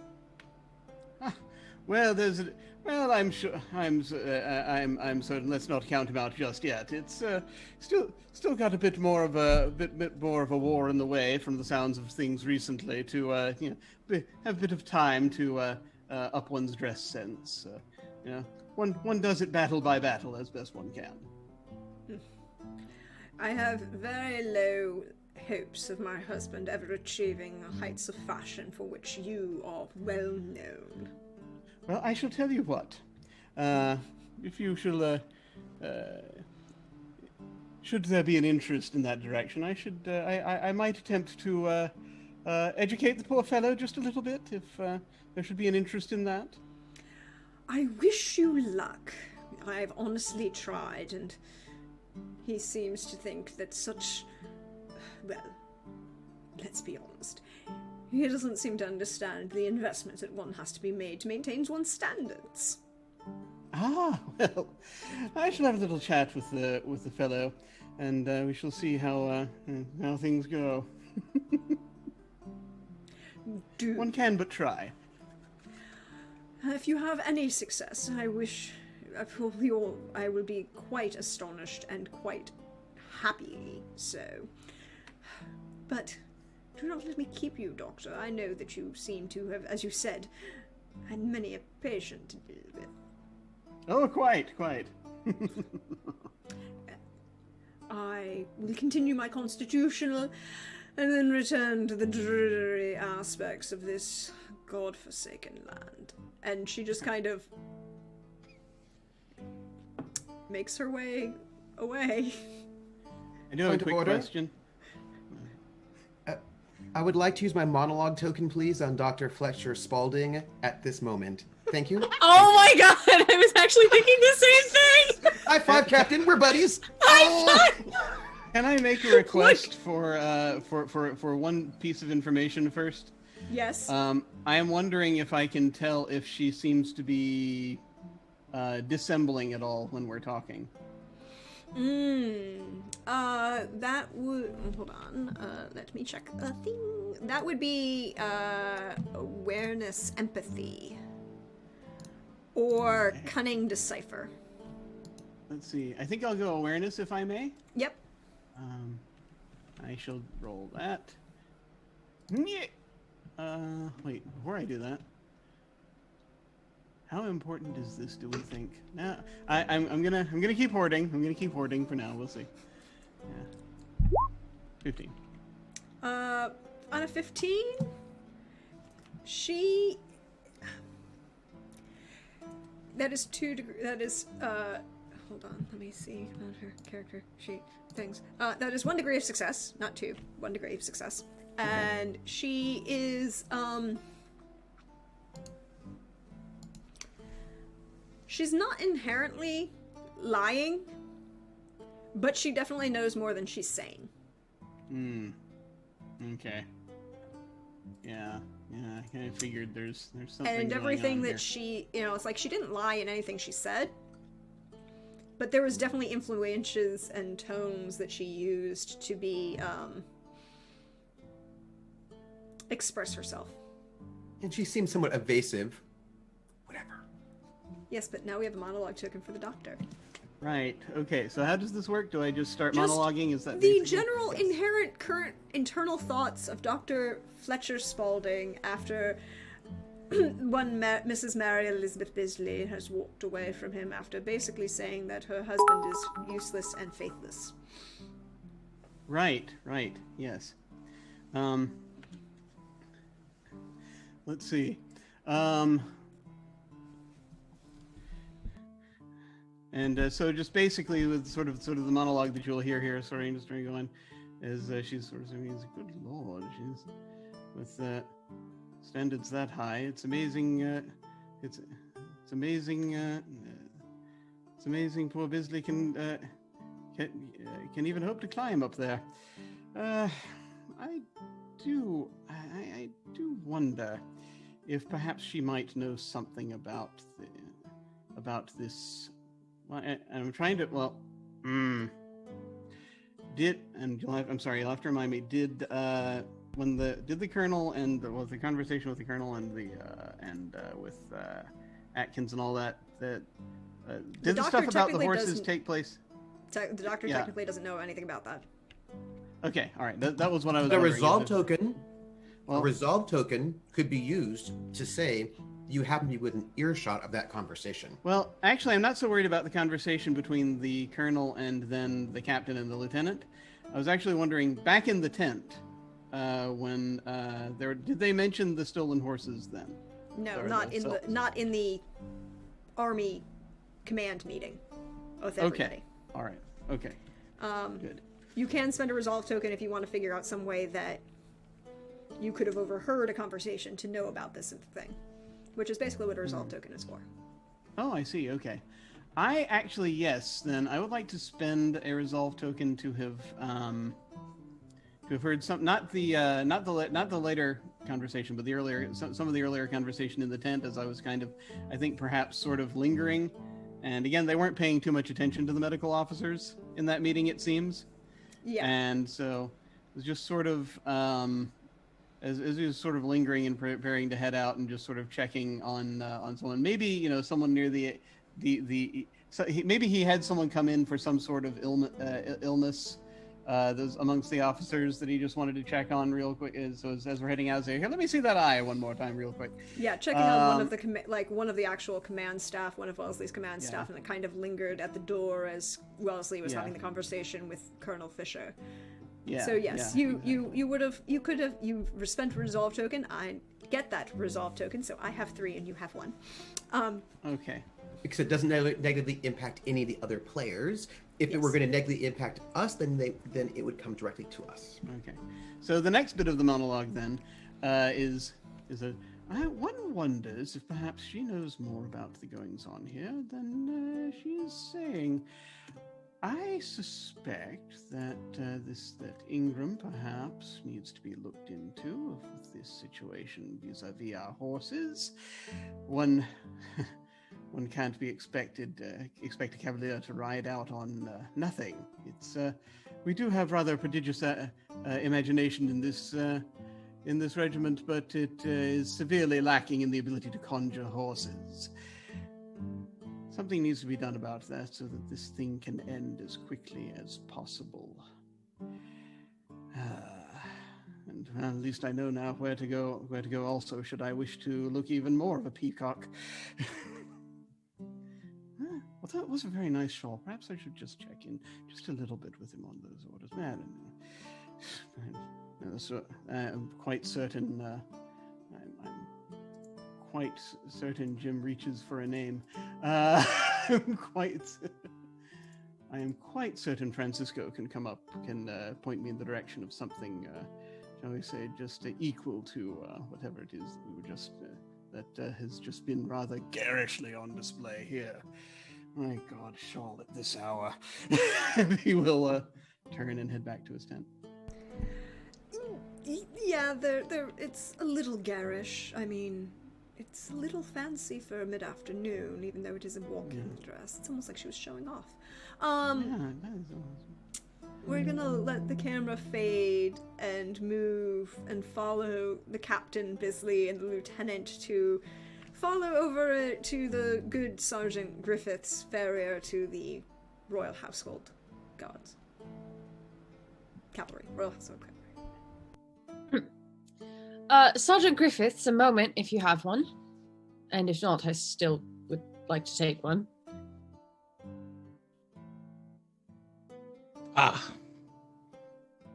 Captain Bisley. Lieutenant Valentine. Good Sergeant, out of curiosity and if one were interested in looking at perhaps a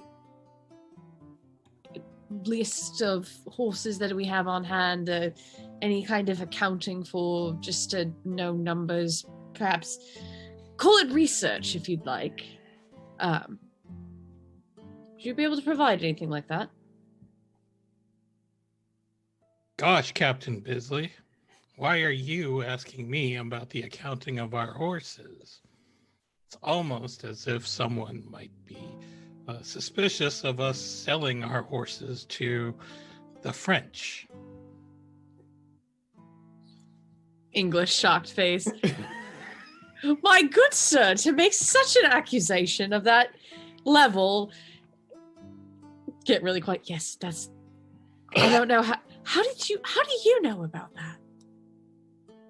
Certain Lieutenant Atkins had brought this to my attention, and The Major. the nondescript yet somehow still attractive gentleman. Yes, I remember seeing him. I suppose he's traditionally handsome as far as Englishmen go. Yes, I've already forgotten his face. That's not the point. The point, my good sir, is how do we begin to look into this? Is this our company that's missing horses, or? Oh, I'm sorry. There has just been a charge of a cat. Oh. Our colonel says that it was from our regiment, but surely it couldn't have been our company.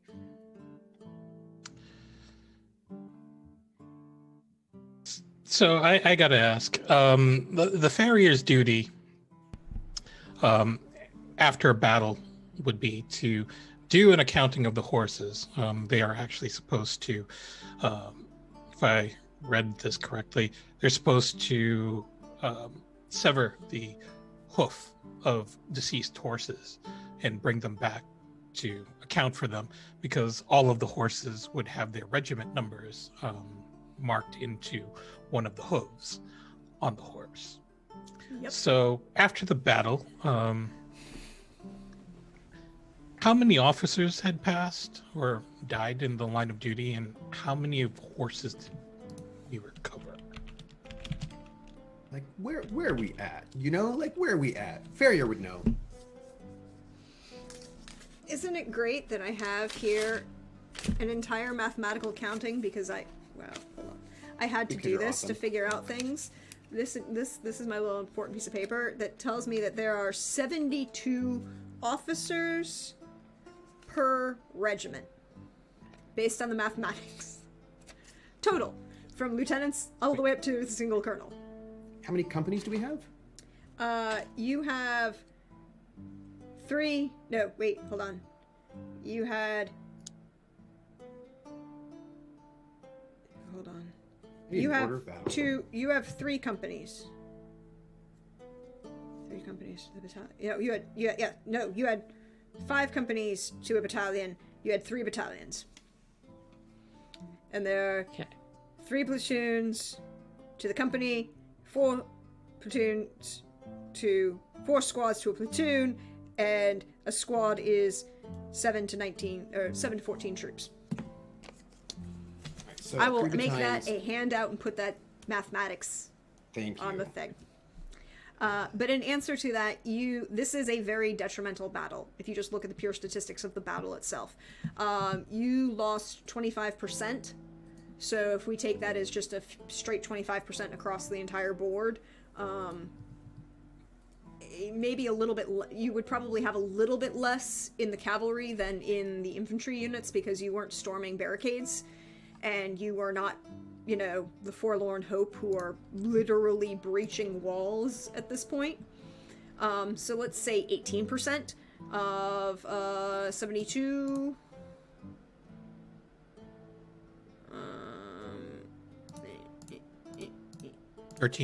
13, roughly. So you've lost 13 officers.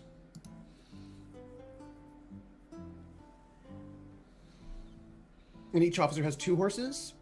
Yes. You would assume everyone has 2 horses. Otherwise the cavalry wouldn't really function very well. Like, you might have... It might be that particular troops who were engaged in combat who had lost a horse without getting one replaced might only have 1.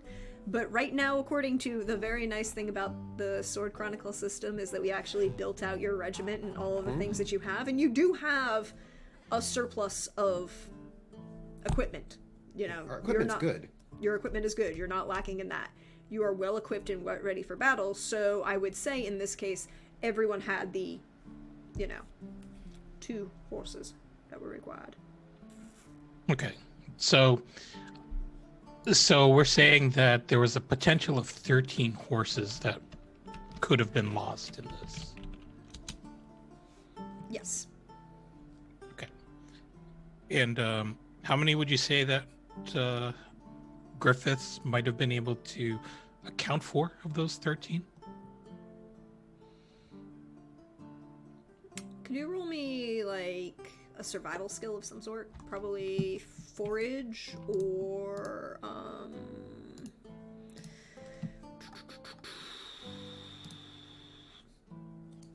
forage or hunt, maybe?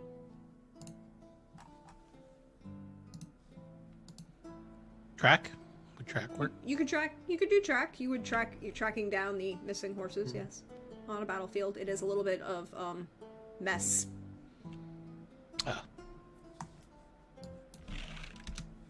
Oh, I don't have a specialty in any of that. Okay. Well, you can always roll just their survival, and you still have 2 bonus dice. Yeah, why not? I'm going to use those 2 right now. Both of them. And before he rolls, I will just ask him, Sergeant. Also, I mean, if you've been checking all the shoes. Did you see 2 horses for each of our officers? I mean, have you noticed any horses missing that shouldn't have been since from before? On an 8, you're pretty sure you got most of them. Let's say 9 out of those 13. Are we going to assume that those 9 that I did find were deceased? Yes, those 9 you did find were Okay. deceased. I'm going to assume that you let's say 7 of those 9 you found were deceased. 2 survived without their rider.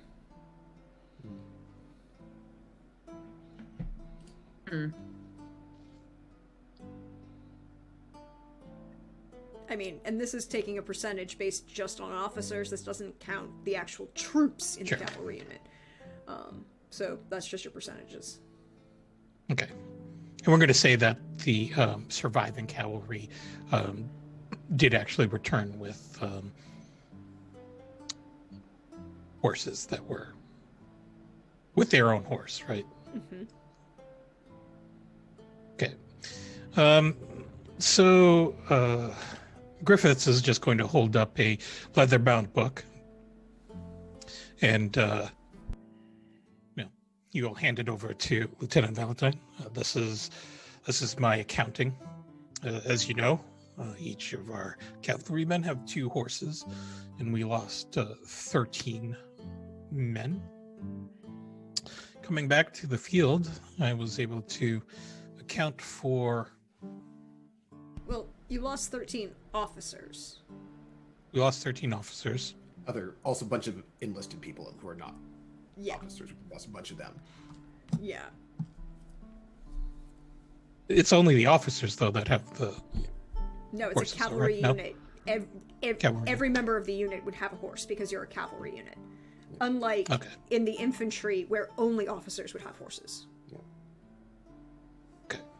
So you're looking at somewhere, if you were thinking about an entire regiment, 3 battalions, 15, 45. 45 times 4 is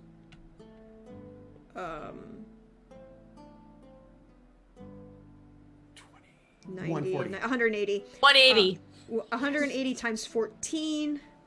That one I need the According- calculator for. I was gonna say, according to my calculator, 2,520. Yeah, so that's the 2520 is the total number of people in your entire regiment.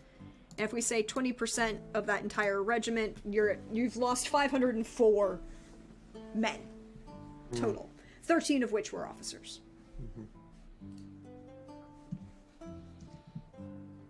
Yeah, ravines are kind of bad for horses and men. You know, there's that. We've lost 500 and how many? 504 total. 13 of which were officers. You're assuming of that, you'll say 9, 75% were 75% of that 504 were horses that were unrecoverable for whatever reason or another, whether they were actively dead at the time you found them or that they were just not salvageable. And then 25% of that 504 were able to be brought back alive. I'm Captain, sorry, I should also put a warning on this and say that no horses were harmed in the making of this particular episode.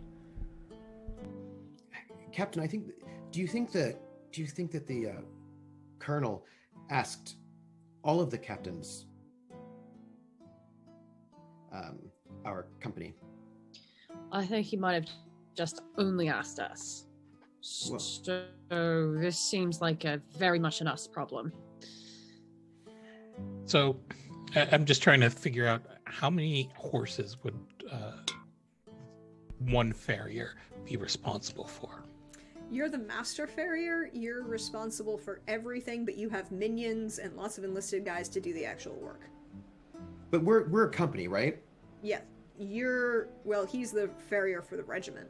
Oh, I see. Mm-hmm. Unless you want... Okay. You're badass. You're the master sergeant. Yeah. You're the... Okay.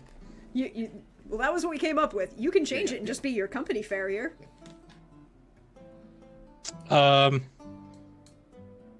No, I suppose I'll deal with the burden of management. It's not all bad. I mean, you know, in real life, I have so far avoided all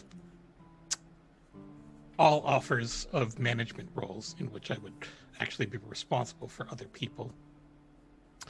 So, you know, I guess if we're role playing, then I will role play someone who has just a smidgen more,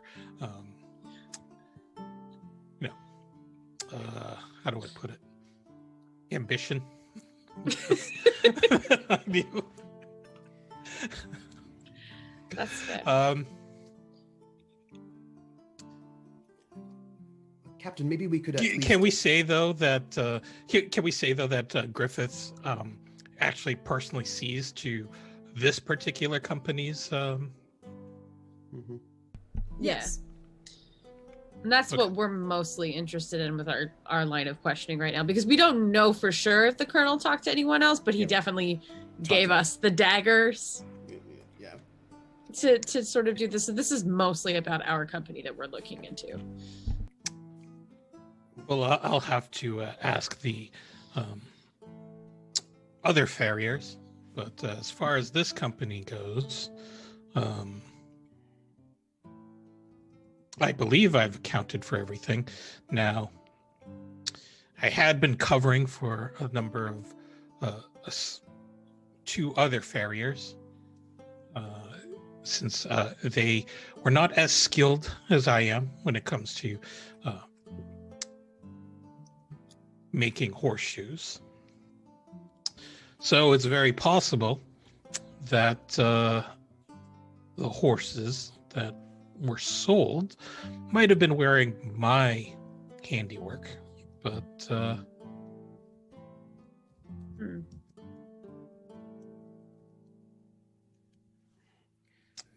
well, not quite sure. I mean, the other possibility is that someone might have taken the older horseshoes that I had made and sent to be discarded, or at least melted down again to make new ones, and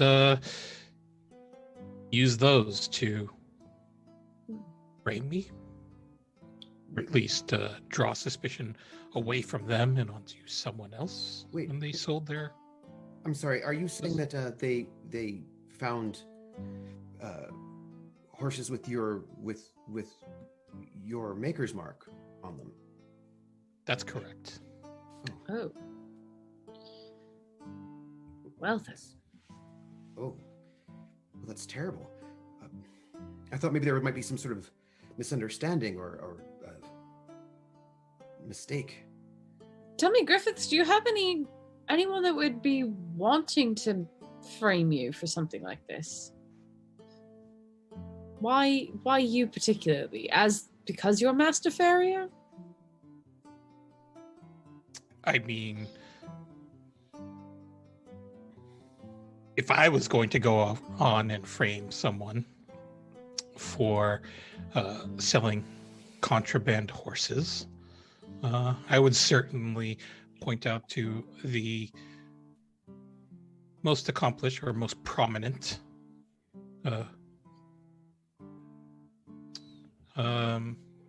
caretaker of horses. And also someone who's not an officer. Easier to blame someone who's not an officer than someone who is. That's Well, of also course, true. 'cause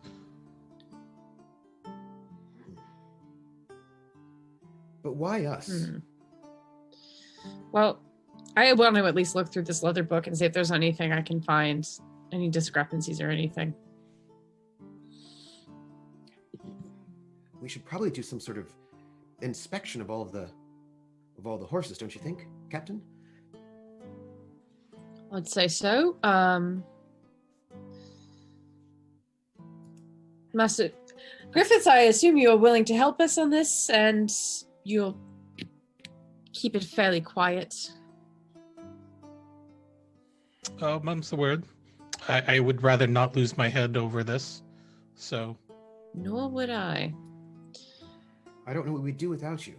Out of character, how long have you been a master farrier for this regiment? How long have you been here? we say 5 years? Yeah, because I've been So here probably master farrier for about a year.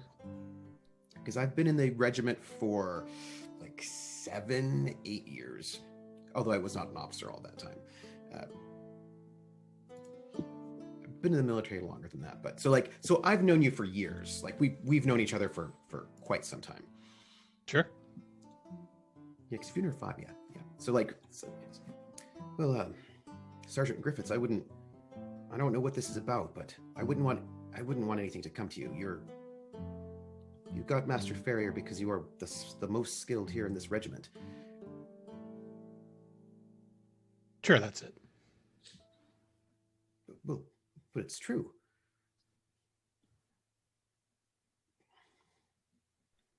He just doesn't say a word about that. I see. Well, shall we get on with inspecting the horses then? Yes, Captain. I'll alert everyone. So I'm going to go around to the various platoons and let them know that we're going to have a muster with all horses need to be present to be accounted for. Roll me an awareness notice as you. Yeah. I'm going to add a die. One of your bonus dice, okay. So Yeah, you yeah, have I'm 2 gonna- left. I'm going to add one of my bonus die because I feel like that might be important, just in case. Because I don't. A 12? 12 on a 12, a success. A decent success. You are busy, kind of going. You're walking away from the farriers. You've left the captain with Sergeant Griffiths, who are kind of beginning the process without you, but you're getting all the rest together. You see something slightly odd.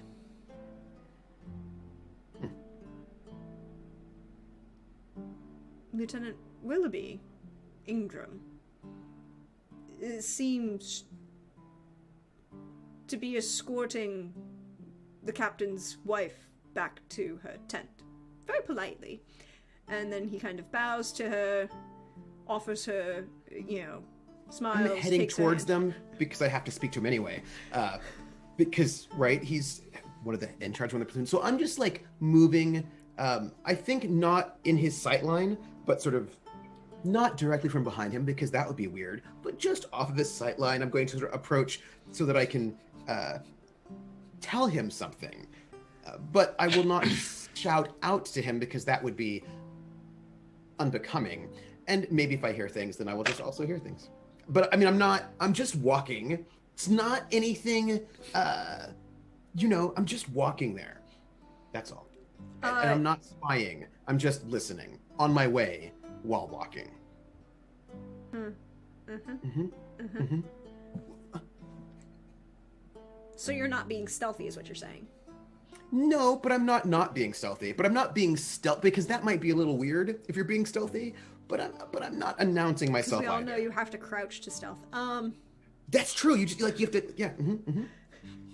Video game rules. No, as you kind of come up, it's very cordial, just kind of polite conversation. You hear Mrs. Busy say, "Oh, thank you, Lieutenant Ingram. I very much appreciate your assistance, and I look forward to seeing whether that package arrives soon." And he says, "Well, that's gonna be weird. Mrs. Bisley, I'm quite sure that the item that you requested will arrive as soon as possible. My father will ensure that it arrives safely. My cousins swear by this particular haberdasher in London. They firmly are of the opinion that only he can provide the fine accoutrement that a lady, such as yourself, requires for any occasion." And he kind of like gives her a slight bow and then starts to walk away as she turns and walks into her tent. And I'm right there. At this point, I'm like, you turn around and like Yeah. she's already walked in, and as Yeah. he's kind of turns and looks at you, is like, "Lieutenant Valentine." Lieutenant Ingram, you want to muster your platoon. We've got an inspection. Have everyone bring both of their horses. It's the captain's orders. Of course. Thank you, Valentine. My pleasure. I hope a second platoon is doing well. Indeed. Why would they fail when they have me? Indeed. They're very lucky. I'm going to go back and alert first platoon, my platoon exactly, that they also need to be at the muster. Yes, I'm sure they will require extra handling if they're yours. And he just kind of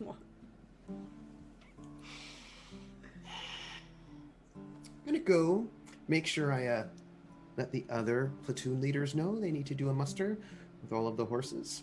And I am going to think about things in my head, about the great chain of being and about how there are betters and, superiors and inferiors, and you have to sort of follow the way these things work. I'm going to just think about it. I'm going to just think about the Empire and the wisdom of our king and also regent. Just to think about the wisdom and training and breeding. And you think about the wisdom of your king, and you remember that he is medically indisposed and locked up in an insane, well, not quite an insane asylum.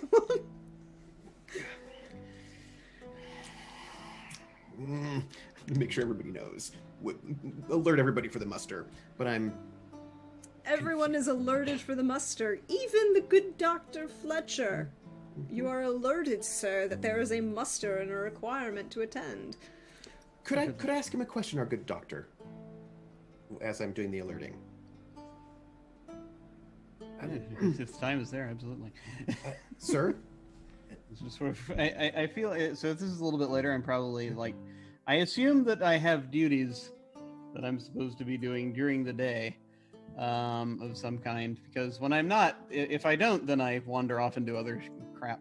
But You might do that anyway. I don't know. Yeah, could be. I don't know. So I'm probably getting ready to do afternoon rounds, so just looking through, Valentine. Yeah. Good to see you, dear fellow. Sir? What manner of what manner of things do we need to sort out, file, and put in places today? Eh? Well, my shoulder's much better, thank you. We're having a muster and inspection, and for the captain's calling it, and perhaps you should be there. I was wondering before you get there if I could bring up a question, sir. It's just between. I mean, at the moment, it's it should be just fine. It's just between yourself, myself, and Hadley there. He's lying unconscious. Oh. I look at Hadley. I look concerned because I know Hadley. He's gonna be all right, isn't he, sir?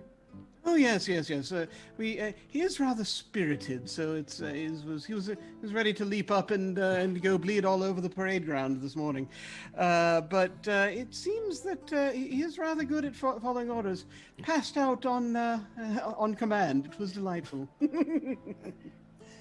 Sir, I know what I'm about to ask you might be a little bit strange, sir, but you're a doctor and you see everyone in the unit.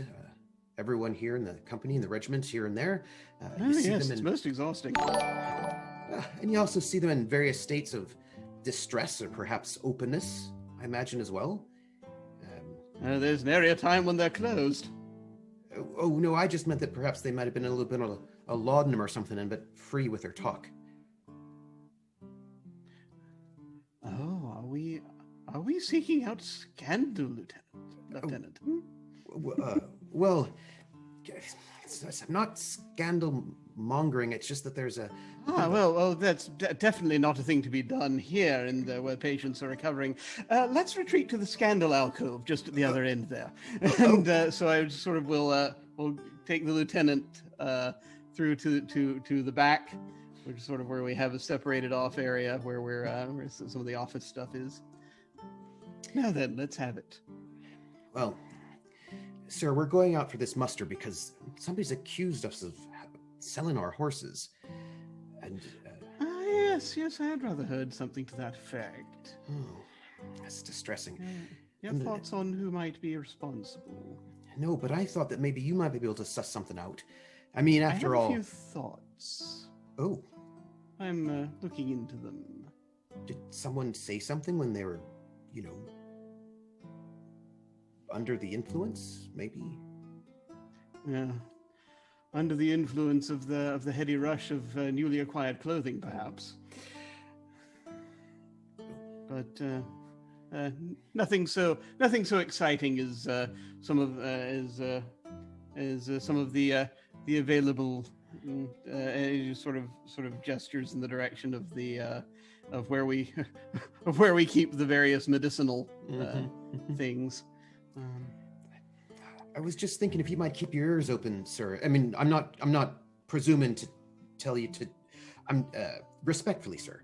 I just thought that since you see all of the people and our farrier sees all the horses, that maybe you might get some sort of insight that.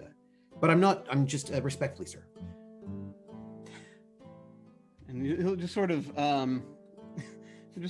places. He'll just place a hand on your shoulder, if you'll permit it, and he'll say, "Valentine, my dear fellow, consider my ears open." All right. There's something rotten in the state of Talavera. Well, it's a city, really, but you know what I mean. I better get well, perhaps it does have enough ambition if to rise to that status. Who knows? After all this is done, they rather finished, rather sorted out that side parliament they've been working from for some time. They should rather figure it out once they all get reinstalled. Yes. Yes, sir. And clearly what's happening is that there's a whole level of politics that is not the military that Valentine has no idea about, because that is that's not what he knows, but he sort of nods, yes, Jim also unfortunately has lost proper nouns here. He's having trouble grabbing at them, but he's talking about where the displaced rulers of Spain and Portugal are currently hanging out and working stuff out. Valentine's a little bit more tactical than political, right? So he's just well, I better muster my platoon, but I just thought you might. All right, yes, of course. Mustn't miss the good muster. No, sir. And I salute and head off to get my platoon ready. Oh dear. And sort of slowly pace back, following him. Well, Hadley, afraid we've got to go and muster. Not you. I wonder if my horse... I should go and and see how my horse is doing. Hope he hasn't been at the bottle. It's rather too early. Head off. So on one side we have Lieutenant Valentine going to muster everyone else. We have the doctor checking on his horse who had not been at the bottle, but you know, is being very well cared for by the groomsman. You know, there's some young groomer who's taking care of your horse. Because, you know, while you're a member of the cavalry, you are also a medical officer, and therefore aren't expected to necessarily, well, A, you're not expected to ride to charge and ride into battle. It's not really what you do. I think for mustering, we have to bring the horses up for these, right? Or is Yeah, you have to bring the horses up. So you bring all of your horses up. Everyone is mustered, at least in the company, plus, you know, the major, who's just kind of hanging out, doing his thing. Because I have this image, and you can tell me if this is the wrong image, Jim, but somehow this is the image in my head, that the doctor musters up holding a snifter of brandy as he rides up. It's just like, He might, but it's probably actually he might. It's not. He doesn't drink to excess while he's on duty. Although, but he will give the appearance that he does.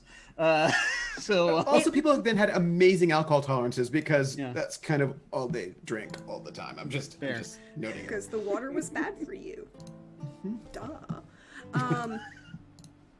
But as you ride up, you would see the captain and Sergeant Griffiths have begun their accounting, and everyone is here. Willoughby and his second platoon, Captain Pomeroy, and is started to do the same on the other side of the parade grounds with his unit. One of the other captains is dead, so Pomeroy is also kind of giving, you know, kind of ruling over, you know, that company. Awkward. Odds. He died valiantly, which means he died to the sword slash and not drowning on the battlefield, which is not a good way to go.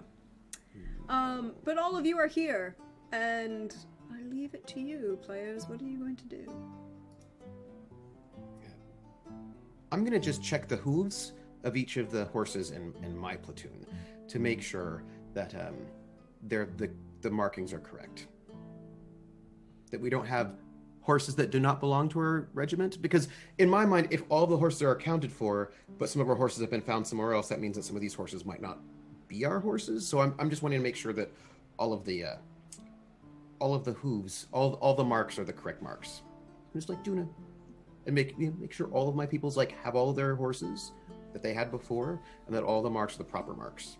Just like a hoof check.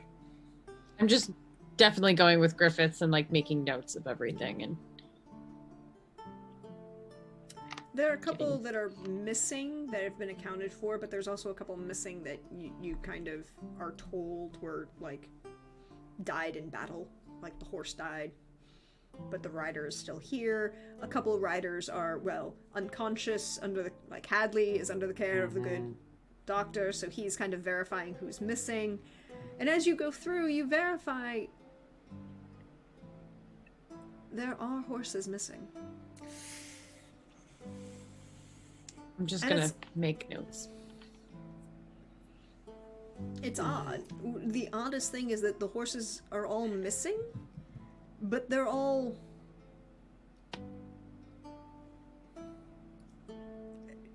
none of them are the riders. As far as the rider was aware that they there's paperwork that the horse was taken and moved somewhere else, but there's no paperwork to show that the horse arrived.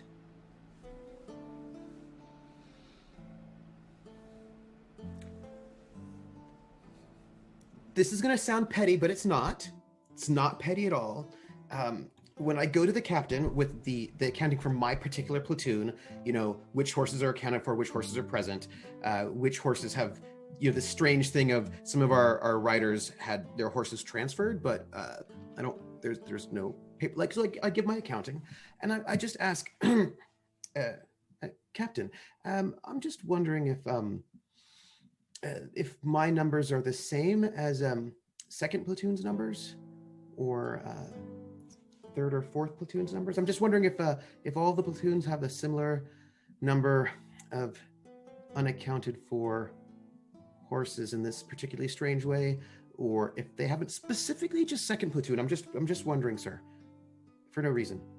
I actually really want to know all this information between all of the platoons, but obviously this pettiness is important. So what do I have to roll to know which platoon is the There's weirdness. Yeah.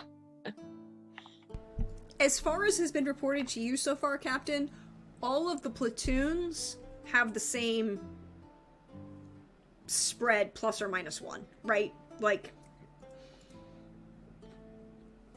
So the statistics aren't, they're pretty even.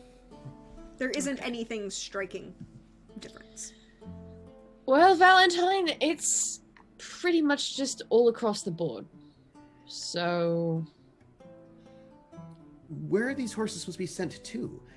Right, because if some of the weirdnesses, we've got transfer notices, right? Horses where people were told, riders were being told their horses were being transferred somewhere. Where? Yeah, that's. And how come I don't know about it? At least for my people, where's the chain of command on this sort of transfer situation? Is my question. Yeah, out of character. Where is that? Is that as far as what you've been told? The troopers I'm using troopers and I shouldn't, but that's the only term I know because they're American cavalry terms, and I know a lot about the American post-Civil War cavalry, and we'll not get into that particular love of my military history that I have. As far as you get told and you find out, the troopers would arrive at muster and be informed by the groomers, because as much as they take care of their own horses, there's an expectation, there is also still you might have gone to do performance, and so your extra horse is left in the care of a supply officers, right? Your non-com supply officers, your or it was left with the farrier or whatever, and so it'd be you show up one day, it'd be well, we got paperwork that it was transferred, sorry, you're SOL. And so these guys, your platoon members are just being told this, and there are paperwork that's being come up, and so you have the paperwork that's coming out. Did Griffiths get any paperwork submitted to him for approval for these sorts of transfers? Because I imagine that Griffiths would probably, on inspection of horses, if he sees that a horse is in particular danger, or their hooves aren't in good enough shape that he wouldn't trust that horse to go out into battle, he would then probably sign off and instruct a transfer of a horse. But I would imagine that all of the farriers would receive some sort of notice if a horse was being transferred to or from their population, because they have to keep track of all of them. And that's what makes this situation great. You have all of those transfer notices and all the receipts that you got replacements, but you don't actually have the replacements. You have the paperwork for them. And then you have horses that are being transferred that never get where they're going. If you had to think about this, you would say that somebody is very good at cooking the books here. And not in the normal way of just, padding the supply quests. Yes.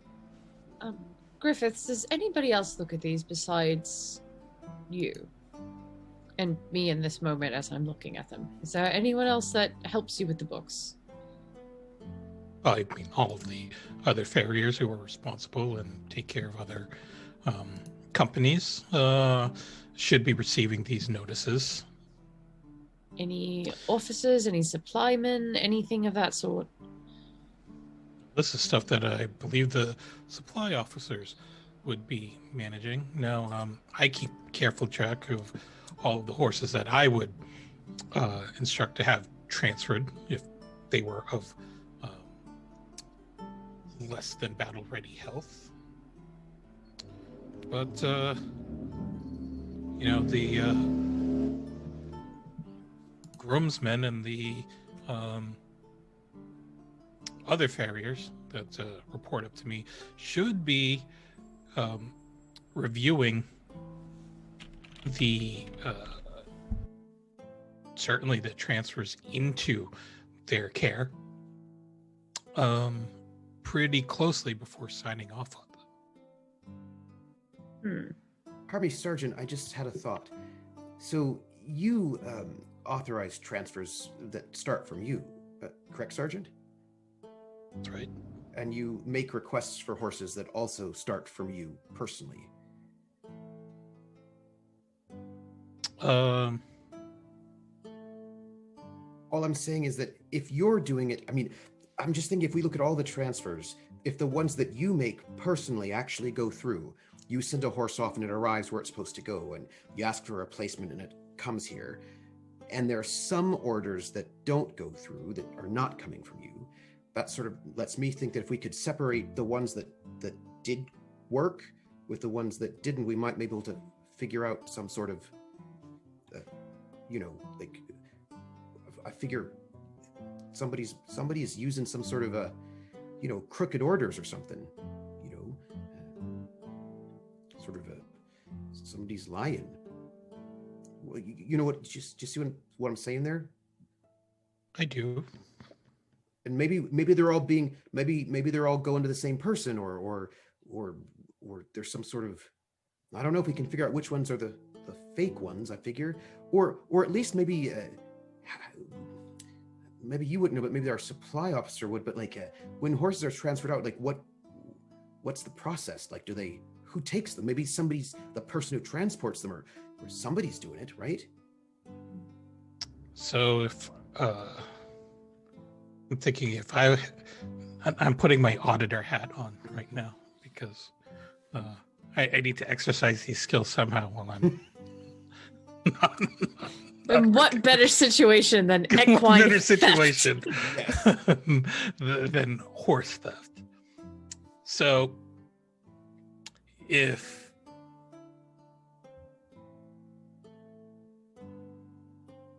I send a request to transfer a horse, the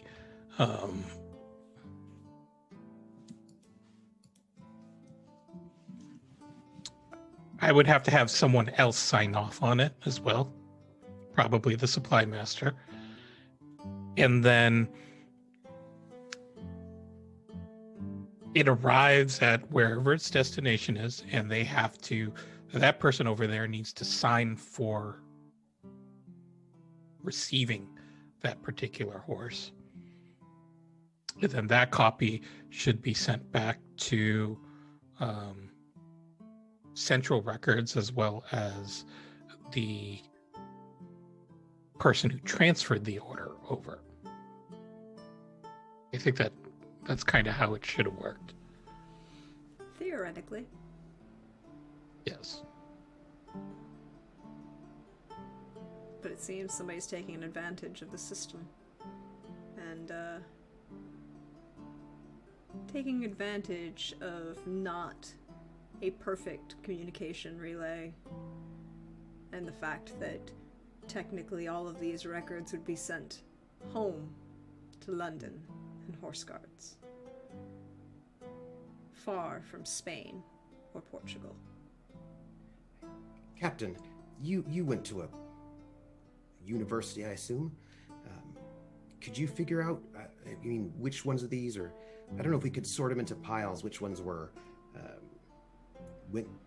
which ones we got receipts for, which ones we didn't, and maybe there's something you could learn. Yes, that's what I was thinking. We should take these and sort through them. Maybe, if you don't mind me saying, maybe we could bring in the Major. Spaulding, he's... Oh, the doctor? Yes. I've heard people say that he's good with tricky things. I've also heard he's not super reliable, but that could just be rumors. I heard that, but I heard that, not to speak out of turn, that he's really good with gambling of sorts, and I thought maybe that's a sort of a tricky sort of mind, you know? Yes. All right, well, then we're going to dismiss the men, collect the records, call the doctor. Yes, sir. And on that, we're going to end it for tonight. I just feel like somebody who gambles high-level gambling might know. Like, I don't know, like, I have a very bad thievery skill, like, really bad. I'm really not good at it, but I feel like if you're a gambler, you probably know about cheating, maybe, and that kind of a stuff, and maybe people like that might be able to figure, like, I don't know. We'll see. No. I'm in full support of it. I just can I say something that I've been dying to say ever since Mary Elizabeth came on screen? Mm-hmm. My wife. Thank you. Yes. Yes, indeedy. I can tell that you have a great marriage, you two. I can tell. Oh, it's so full of love and happiness and everything marriages are built on in this time frame. Yeah, uh-huh. Money, circumstance, arrangements. Yeah. And it looks like you get along really well. I mean, she says such good things about you behind your back. I mean, I know. She's so my wife. Thank you for that. Thank you. We're going to go around. You feel free, players, to shill for yourself, but also let me know what you enjoyed. Say one good thing about somebody else. Fun things. And we'll go in reverse order this time. So we'll start with Jim. Hey, so this was an utter delight. I really enjoyed seeing. I enjoyed all the interactions here. Really, in particular, and I liked the just the sheer resignation that Griffiths has. It's just basically having to put up with all of these morons having to work with. It's wonderful. It's just wonderful. So that was glorious. So I can see the scheming is beginning to happen, and I'm enjoying that quite a bit. So hopefully I'll be able to be slightly more mentally present next time and actually delve further into it. So I'm very much looking forward to that. As for me, hi, I'm Jim. I am OtherDoc on both Twitch and Twitter. So over on my channel, we've been slowing down because I've got stuff going on of mostly the medical nature, as it happens. But provided the brain fog manages to stay away enough, tomorrow night, I believe, we have Dark Matter Dark Matter campaign going on my channel, where it's basically fantasy things in space. We have also, hopefully on Thursday, we're coming close to wrapping up a short campaign of Witch Hunt, which is a setting for the Spell RPG, and it is run by Taylor, the creator of the Spell RPG. We're all witches in Salem, or rather in an area close to Salem. That doesn't sound bad. Next town over. Not at all. And it's the 1690s. Nothing bad happened there then. Trying to deal with a corrupt magistrate. And so it's going to be very interesting. Then this now on Saturday nights for a while. So very much looking to delving further into it. It's an utter delight. Well, thank you very much. I appreciate that. I quite enjoy it myself. And I cannot wait until see what happens next with the good doctor. So many secrets. And so many rumors. But next up, Anino. Hi, my friend. Thank you for coming. Thank you again for playing. Sure. My name's Anino. You can find me on Twitter at Anino Gaming. I do play in the aforementioned Dark Matter campaign that on Jim's channel, in which I play a druid of questionable intentions. Maybe just a little questionable. But yeah, so be sure to tune in for that. Also coming up, I guess the next thing that will be happening would be the premiere of Cyberpunk Red Season 3. Next Friday at 8 p.m. on the Wandering DM channel. There's a whole trailer. There's some flash fiction out there to hype up the season and bring you up to speed with all sorts of good stuff in business that is going to pick up. So definitely tune in for that. As far as things that I enjoyed tonight, just the idea of a scandal alcove intrigues me. And now I would, I am probably going to spend some time this evening just pondering how does one furnish a scandal alcove, because I do feel like that's important. I also did enjoy the use of the monologue token. That was quite a delight, and yeah, I'm going to have to come up with a very useful way to apply that at some point. You will indeed, and they, for player reference and for those of you following along at home, you will refresh your monologue tokens every 2 sessions. So Trooper, you are out one, but you will get one back, not next week, but the week after. And next up, Alyssa. Hi. Thanks for coming. Thanks for having me. This is the only thing that I am doing in the RPG world as of now. You can find me at Xander Slamilton on Twitter. I am just mostly posting Inktober is upon us, so I am following along with the Mountain Goats Inktober that somebody has put prompts out for because I like a challenge.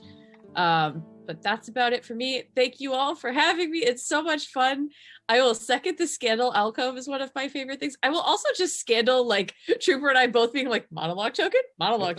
This is the time. Because we knew it was the time. I needed it. Yeah, I needed to know where that was going. I was like, does he like Mrs. Bisley? Like, I want to know what's going on I get it. Wise. Yeah, like, do you think she's up to something? Like, it was the perfect use. Yeah. I was so excited for it. It was like, I appreciate all of this. It'll be so juicy. And last, certainly not least, my friend, hey Trooper, thanks for coming. Thanks for hanging out. Oh, I'm so excited. I'm so honored to be in your first long-form campaign on your channel, although you have, of course, done many a great one-shot on your channel that are delightful. So I'm really excited to be here. Thank you. Where you can find me, I do all sorts of things. You can find me at Trooper SJP on Twitch, Academic Foxhole on Twitter. My RPG that I run a French Resistance campaign Friday nights at 7 p.m. Eastern here on my channel, and it's grim, although sometimes people, get drunk or do the things that they do. And that's Fridays. So I think my favorite part, I'm just going to give love. I'm going to give love to my captain. And what I'm going to give my love to my captain is that there's something about, like, I have no idea what your stats are like, but I just have this real sense that my captain may be a little dreamy, right? And I don't mean like dreamboat dreamy, but like, like a bit of a dreamer. But like, I get the sense that my captain is super smart, right? Like I just get the sense that the captain like knows a lot and is also so humane. I just want to make sure that nobody messes with Captain Bisley like at all, because because you just like are so respectful of other human beings in a way that some people are not. And also, like, I just trust, like, I worry about you sometimes on the battlefield, that's fine, but there was just this one moment when we were in the when you were doing the muster, and you just like, I just saw Captain Bisley's brain working, and I was like, Captain Biz is the person that you can talk to about all these kinds of things that involve a lot of reading. I can read, but like there was like this real like amazing characterization that you did in that moment when you're sort of doing the muster, and you're like, yeah, and I was like, oh, I know why. There are people, maybe not other people Willoughby, but there are people who really are like, okay, Captain Bisley. I mean, I've heard rumors, but that's not the point. The point is still, like, there's like, so it's this really, really wonderful moment at the muster that I really loved coming from the captain. I appreciate all of this. I also appreciate all of you, and thank you for all coming to this premiere and having it go well. I have officially decided that we need a Willoughby counter because of every time Trooper in the background. So sorry. It's gonna be hard for me not to, like, in the background when I'm muted, to go, I mean, I'm okay with it. It just means it'll get added to the counter. I have counters for wonderful things. I count them, but I will do so. Thank you all. Hi, welcome to the channel. I am at Durgent Online on Twitter, or Prexgorth as Miaphoria as you see me around on Twitch. This is my channel. Welcome. Hi. I also have fun things. So, Prax the counter. Yes, Prax counts lots of things. And they all are commands in the channel. Chat. But one of the things, speaking of commands in the chat, if you missed the live, this will be up on YouTube tomorrow. There is a YouTube. There's a channel. There is a, yes. Now we're counting Bill. Of course we're thanking Bill, because Bill and his wonderful Shakespearean choices. So, but there is a YouTube. You can check the VODs anytime you check that out. All of the VODs will be going up there. All of the VODs of all of the previous classics on Twitch. 2 of the Colloquium, I have to put the 3rd up, but the 3rd was a marathon, and by that I mean Trooper and I didn't stop talking for 10 hours, so, It just takes a while to load up to the YouTube, because it's, It takes a while. It takes a while, and I need time when I have, like, can actually sit there and do it. I also have the VOD from last week's Witcher, if you missed that, flashback episode of Ezekon of Krieve, in a slightly, happier, less dead status.